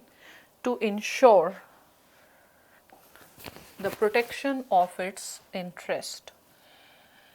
The students of political science, my students of political science, may be knowing that time and again I have said that in our time speed has also become a determinant of power, and how agile you are, how flexible you are, and how fast you adapt yourself with the changing geopolitical environment is also the determinant of any country's foreign policy. So these are much necessary alignments and realignments which are taking place. Now, so India has shifted its alignments, and you can say that non-alignment is staying out of the world politics, is staying out of the web of superpower rivalry, is not an option. Fine. We are going for a strategic autonomy, and to ensure that strategic autonomy, we don't require non-alignment, we require multiple alignments. For example, we cannot solely dependent on US. We also require alignment with Russia. We require alignment with EU countries. We require alignment with ASEAN. Fine. So India is going for multiple alignments, and the pragmatism of India's foreign policy is quite evident when our former foreign secretary held that India is aligned only with its national interest. Fine. So now let us see the key notes which I have prepared for your last minute revision. Keep the concept in mind. Here are some statements of S. Jaishankar which we can use whenever we as and when required. So S. Jaishankar on non-alignment, he says that this is in one of his interview in CNBC. He said that non-alignment was for a specific era and a particular context. This is Nehruvian non-alignment. There were two aspects to it. One, independence. I think that remains the factor of our continuity. The other came in 50s and 60s when we were much weaker. But today people turn to us for solutions. We are not the bystanders and have a contribution to make. Connectivity, maritime security, terrorism, climate change are big issues. We are part of the discussion, means we are not away. And third, we are to grow by leveraging the international situation, and you can't do that by staying away. The era of great caution and much greater sense on multilateral relationship is behind us. We need to take risk. Next, he also held that India will never be a part of any alliance system. Next, the consequence of repositioning of US, that the big umbrella, India believes that US umbrella is not so big now that it can accommodate India. Fine. So the big umbrella is now smaller than it used to be, has allowed many countries to play more autonomous role. It doesn't affect us as much because we were never a part of alliance system and we will never be. But countries who depended more on US are finding they have to take a call on themselves. Then he said that India aspires to be a leading power rather than just a balancing power. And in 2020 at Southeast Asia Forum, he said that India's new quest for strategic autonomy is to be seen in India's global economic engagement, or Modi's concept of Atmanirbhar Bharat. Vijay Gokhale, former foreign secretary, held that India is aligned only with its interest. So there was, I found one good article on non-aligned movement, and they keep on asking essays, etc. So here it is a link if you have time, but this is not non-alignment as a policy, this is non-aligned movement. I think if you will read it, you will get a good literature on that. So now I will discuss about India and I'll discuss about India and US relations.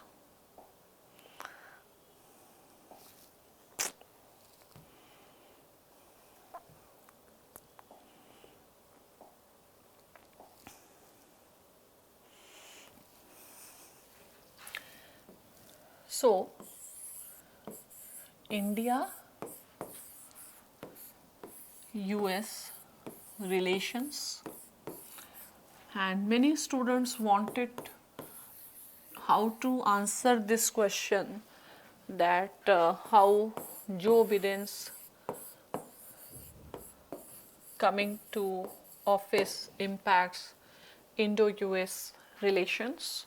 So I have tried to address this problem, this concern. So first of all, always you can start that throughout Cold War,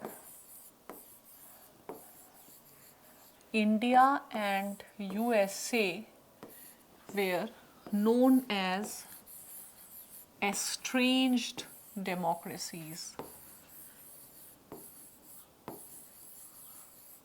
Fine. But after the end of Cold War,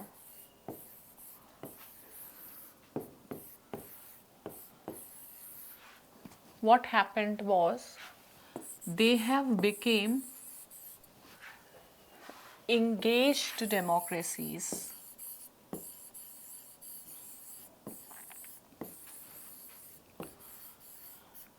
Fine.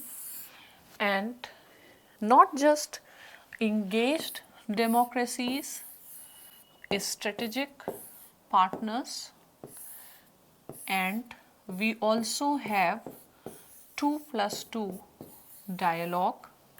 And during Trump's visit to India, it has been renamed into a comprehensive strategic partnership.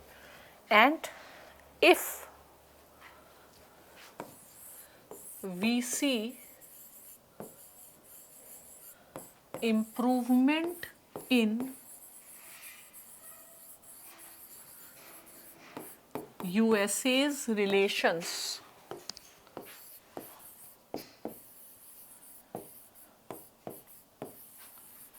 with any country,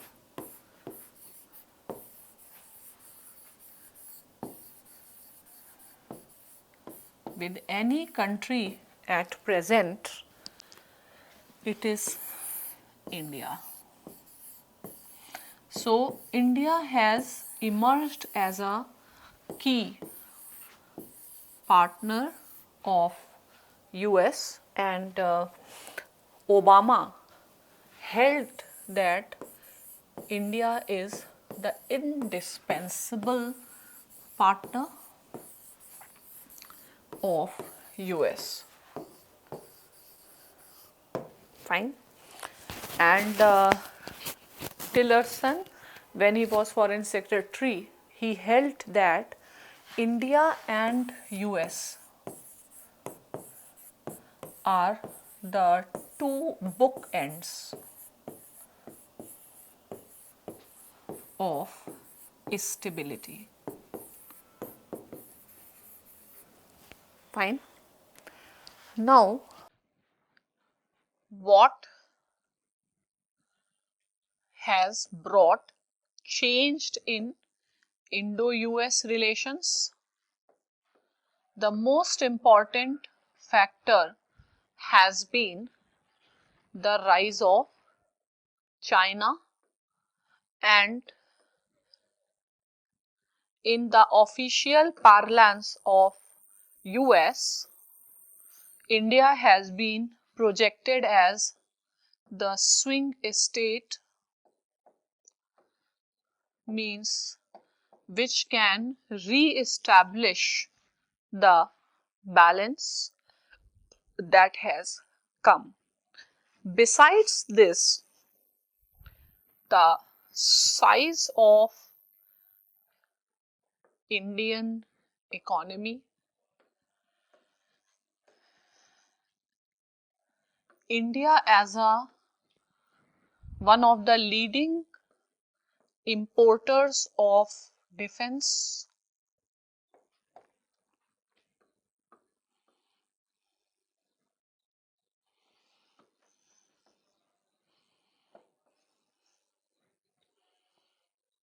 defense equipments, and very powerful or influential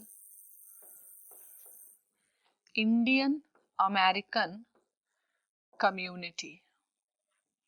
These things have brought the two estranged democracies into the strategic partnership. Now, a strategic partnership has various pillars. One is geopolitical, means where you talk about the strategic concerns like rise of China. Second is defense. Third is energy, cooperation in energy, and then education. Now, the most important pillar of Indo-US strategic partnership is defense, and our defense trade has reached to the level of around 20 billion, and the relationship has gone beyond buyer and seller. They have started Defense Trade Technology Initiative, DTTI initiative. Then US has granted India the status of major defense partner, STA1 status. So this allows weapons with sensitive technology can be given to India. STA, this makes the deals faster because it reduces the bureaucratic lapses or stages. So right now if we see, there is lot of interoperability that is developing because of India signing the foundational agreements, LEMUA, BECA, and then the Malabar exercises, RIMPAC exercises. So if you compare India, Russia, defense partnership was never military to military, but India US is also very strong military to military relationship or interoperability that is developing. And we see that US is also India's leading trading partner,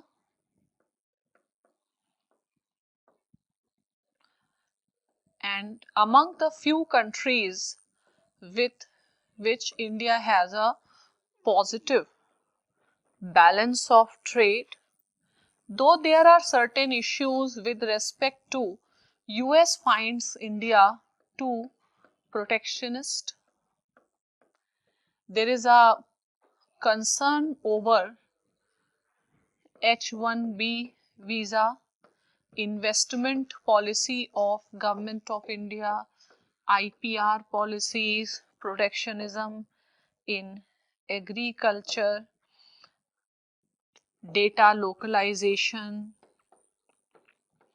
These are some issues like in terms of IPR, India is in the priority watch list.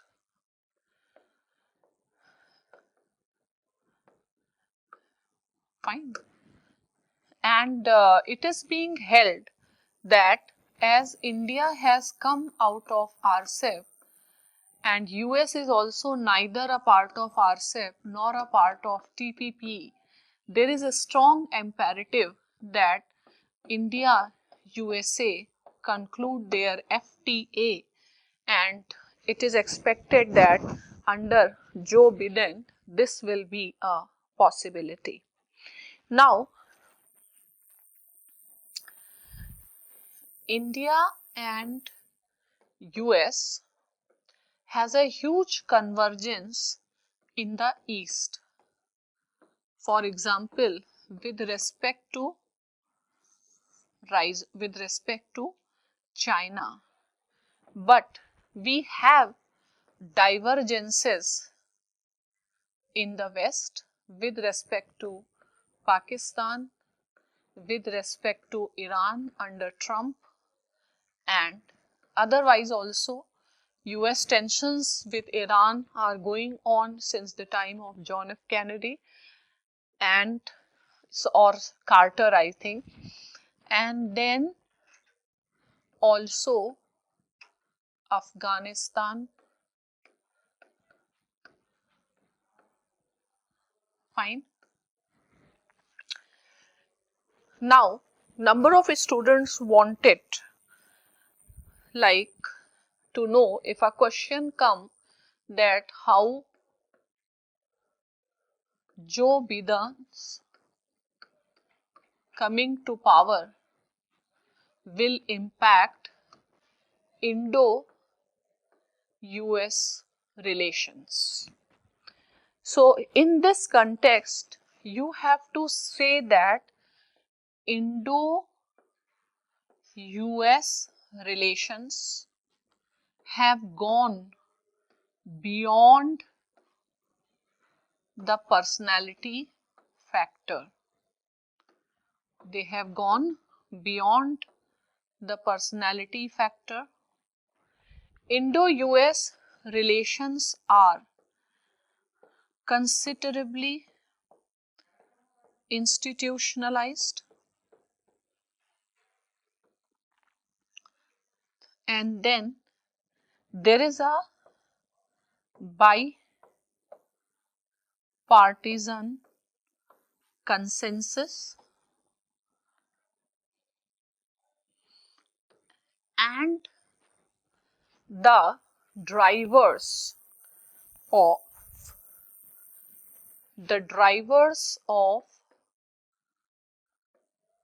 the strong Indo-US relations, they remain intact. What? Most importantly, the rise of China.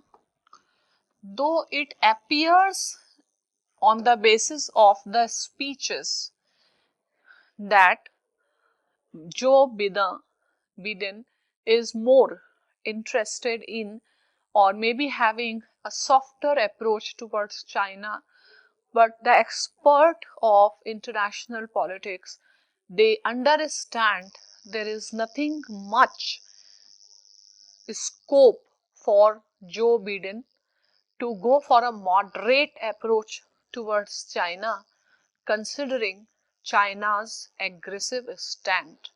So, the very fundamental factors that bring India and US together remain. Next is attractiveness of Indian economy, and this is a matter of concern for India. So, if India wants to sustain the momentum of its relations with US, it is very important that the attractiveness of Indian economy should be maintained. And as you know that Jaishankar has given considerable hint when he said that economic diplomacy, Atmanirbhar Bharat can give India a strategic autonomy, or you have to focus on improving or bringing the economy back on track. But bringing the economy back on track requires tough measures, and considering India's very noisy democracy, measures or reforms are not so easy to take. Fine. So now I will show you the key points which I have made for your revision. And yes, I was discussing Joe Biden's this thing,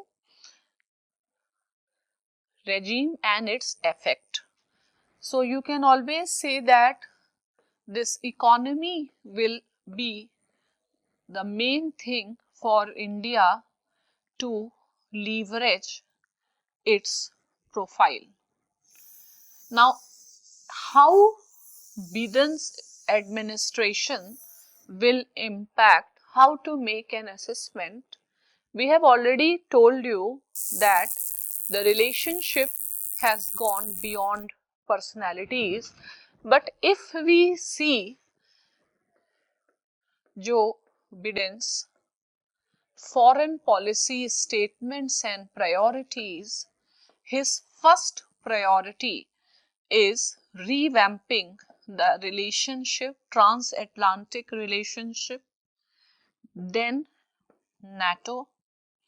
So this seems that India may not be a priority, and because even Biden would like the withdrawal from Afghanistan in order for the safe exit,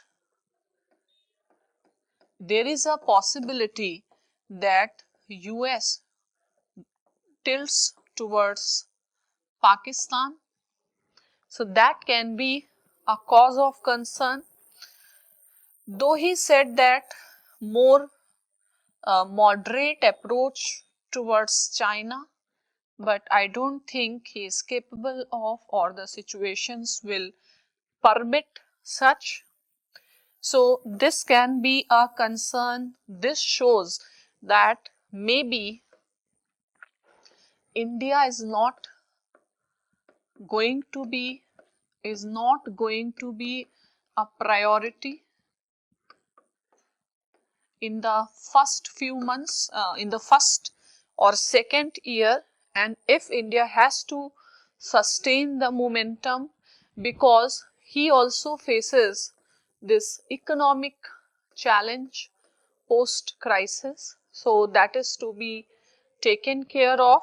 Yet some of his gestures like intention to rejoin Paris, or maybe policy towards Iran, it can be, it can create favorable environment for India.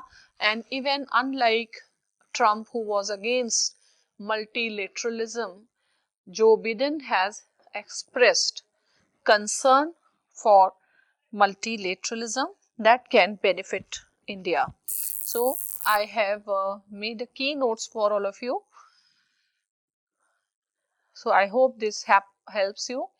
India-US relations. So from estranged to engaged. Current development. During Trump's visit, the relationship has become comprehensive, global, strategic partnership. 3 billion defense this, but the total has reached to 20 billion. 2+2 diagram resulted into BECA. Next is the other foundational agreements, SISMOA, LEMOA and COMCASA. These are some major defense initiative. DTTI, India has taken this military transport Quad trading partner 142 billion US dollars in 2018. Now this was a recent statement by India's ambassador to US. The India-US relationship has been a source of strength in the midst of global pandemic. From vaccine development to Indo-Pacific, our countries have worked together to strengthen and deepen our partnership. Deputy Assistant Secretary of State for South and Central Asia, Laura Stone, says that despite the challenges posed by pandemic, our bilateral ties have expanded considerably. Among the many highlights are deepening of government-to-government dialogue, our shared vision of Indo-Pacific, regional cooperation, defense and security ties, and ability to respond to unexpected challenges. We have also broadened the dialogue and our strategic outlook has increased the quality and quantity of the regional cooperation, and most important is manifestation of Quad. These are some points which you can use in the trade related issues. So now I will discuss India-Russia relations. On India-China relations, you already have my video as well as content. So India-Russia, you remember the Soviet days, and you can say the closest partner of India. Russia has been the pillar of India's strength, and our Prime Minister has also held that even every child in India knows who is India's best friend. But as the situation has changed, we see that India-Russia relations are developing very visible strains. So it is said that as India looks west,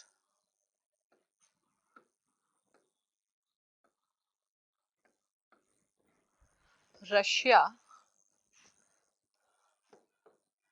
looks east.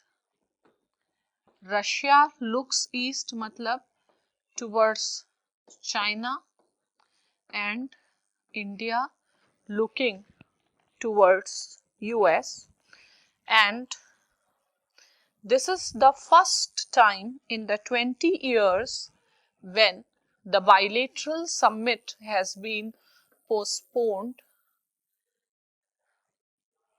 though the officials held that it was a mutual decision owing to pandemic, but it has certainly raised the eyebrows, along with the statement of Sergei Lavrov, the Russian foreign minister, who held that US is using India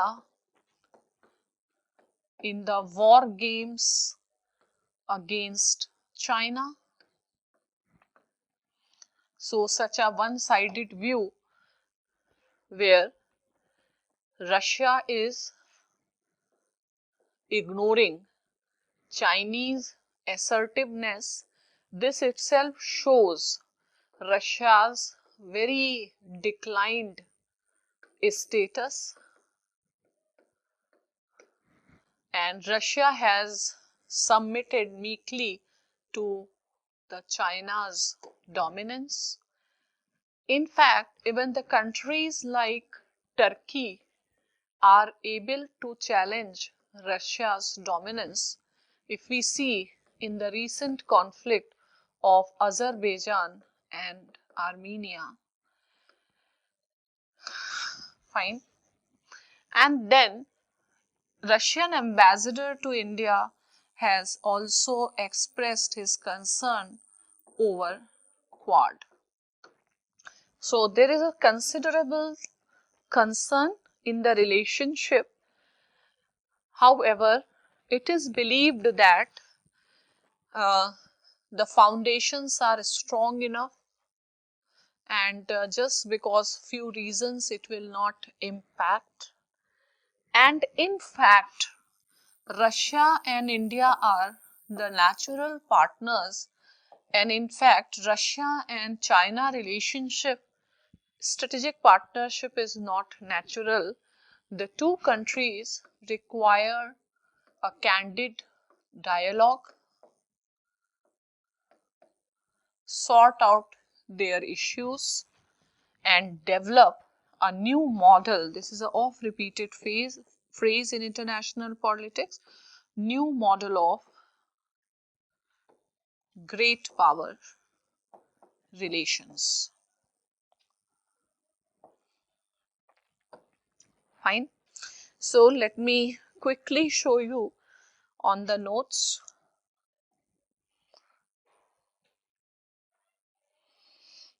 So recent development is, as India is shifting west, Russia is shifting east. Lavrov said US and West are using India in anti-China war game, undermining our close relationship. For the first time in 2 decades, summit has been cancelled. Fine.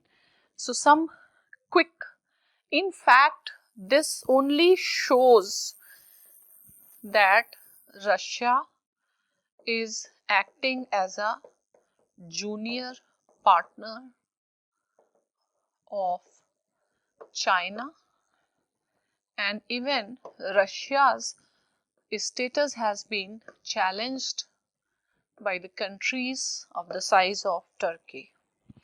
So key facts: 2007 Special and Privileged Strategic Partnership, 2017 St. Petersburg Economic Forum, where Modi was the guest of honor, and they have entered into Vision for 21st Century. The bilateral trade, they have target of 30 billion. They have a nuclear strategic vision where Russia will be developing Kudankular nuclear projects further. Then they participate on these forums. Then 5th Eastern Economic Forum, where in Vladivostok, where Prime Minister Modi has announced the investment of 1 billion line of credit. Then this is one of the recent statement of Russia's ambassador, that Russia understood India's vision for Indo-Pacific but concerned about Quad. Conclusion is, history of cooperation you can use if any question come, is too long, will not be affected by few geoeconomic nuisances. Neither Russia nor India can change the trajectories, and they should look for some new model. Now, India-Japan relations, nothing much to talk about, in the sense you know that the rise of China is one factor, improved relationship between India and US is also a factor, and the attractiveness of Indian economy, and we share the vision of free and open Indo-Pacific, and Japan is the only country we have allowed to build infrastructure in India's sensitive regions like in Northeast and Andaman and Nicobar. We are participating in BIMSTEC, We are participating in Africa, Asia-Africa Growth Corridor. We are participating in the third country like Colombo East Container Terminal we are developing. We have military exercises, currency swap arrangement, extraordinary step, that is civil nuclear agreement, despite the fact India has not joined NPT, and you can say that current state of the relationship is called as the cherry blossom time. So, AXA agreement, Japan's base in Djibouti, partnership here, currency swap, nuclear, global partnership, 2+2 dialogue, GMEX, Malabar, Indo-Pacific. Fine. Now, the syllabus also says with developing countries, so you can also talk about India's look west policy. You understand that the importance of West Asia is beyond gas station. It directly impacts India's security, in not just energy security, remittances, stability in Kashmir. So for many aspects, West Asia, which is in our extended neighborhood, is very, very important. Now what is we have seen, we have also seen that S. Jaishankar saying that now the look west will also get the same type of focus like India's Act East policy, and in like since Modi government has come to power, there is a significant improvement in India's relationship with Saudi Arabia and UAE, and we have been able to look at the relations beyond the prism of Pakistan. Now, one most recent development there has been Abraham Accord. So, after Egypt and Jordan, now UAE and Saudi Arabia have also become other Arab countries, as well as I think Morocco also recognizing Israel. So some people believe that this will bring more uh, like since it will reduce the tensions in West Asia, and it will easy for India to navigate its relationship, but it is never like it cannot, it may not be like that, because nothing is monochromatic in West Asia. Things are very multidimensional. UAE-Iran relation, UAE-Israel relationship, or Saudi Arabia and Israel relationship may give power to the new set of jihadis who rally around this equation.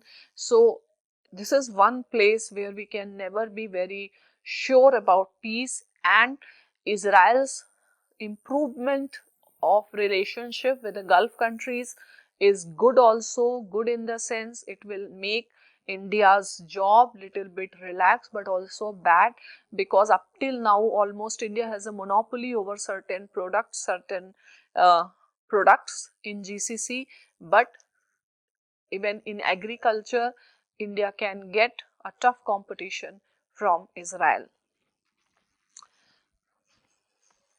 So here you can read the notes, Abraham Accord and official response. Now, Act East policy we have already discussed. These are certain facts that look east, which was economic in nature, Act East is strategic in nature, and Government of India is taking the initiatives. I think you can read it. And now India's nuclear doctrine also, there can be one question. So India's nuclear doctrine is no first use, but time and again our officials suggest that it is not grounded in the rock, means it can change. Why it says so? Because of the deteriorating security environment. Why security environment is deteriorating? First of all Pakistan, second is China. But it is suggested that India should stick to no first use policy, because first of all the first use, when you go for first use, it dilutes your deterrence. Deterrence means you don't have to use it first, and nuclear weapons are not the weapons to be used, they are not the weapons of war. Fine. So when you go for first use, this shows that you are not capable of using your nuclear weapons as a deterrence, and you are using it for a war, and the nuclear war can result into a mutually assured destruction. We cannot give that reason that it will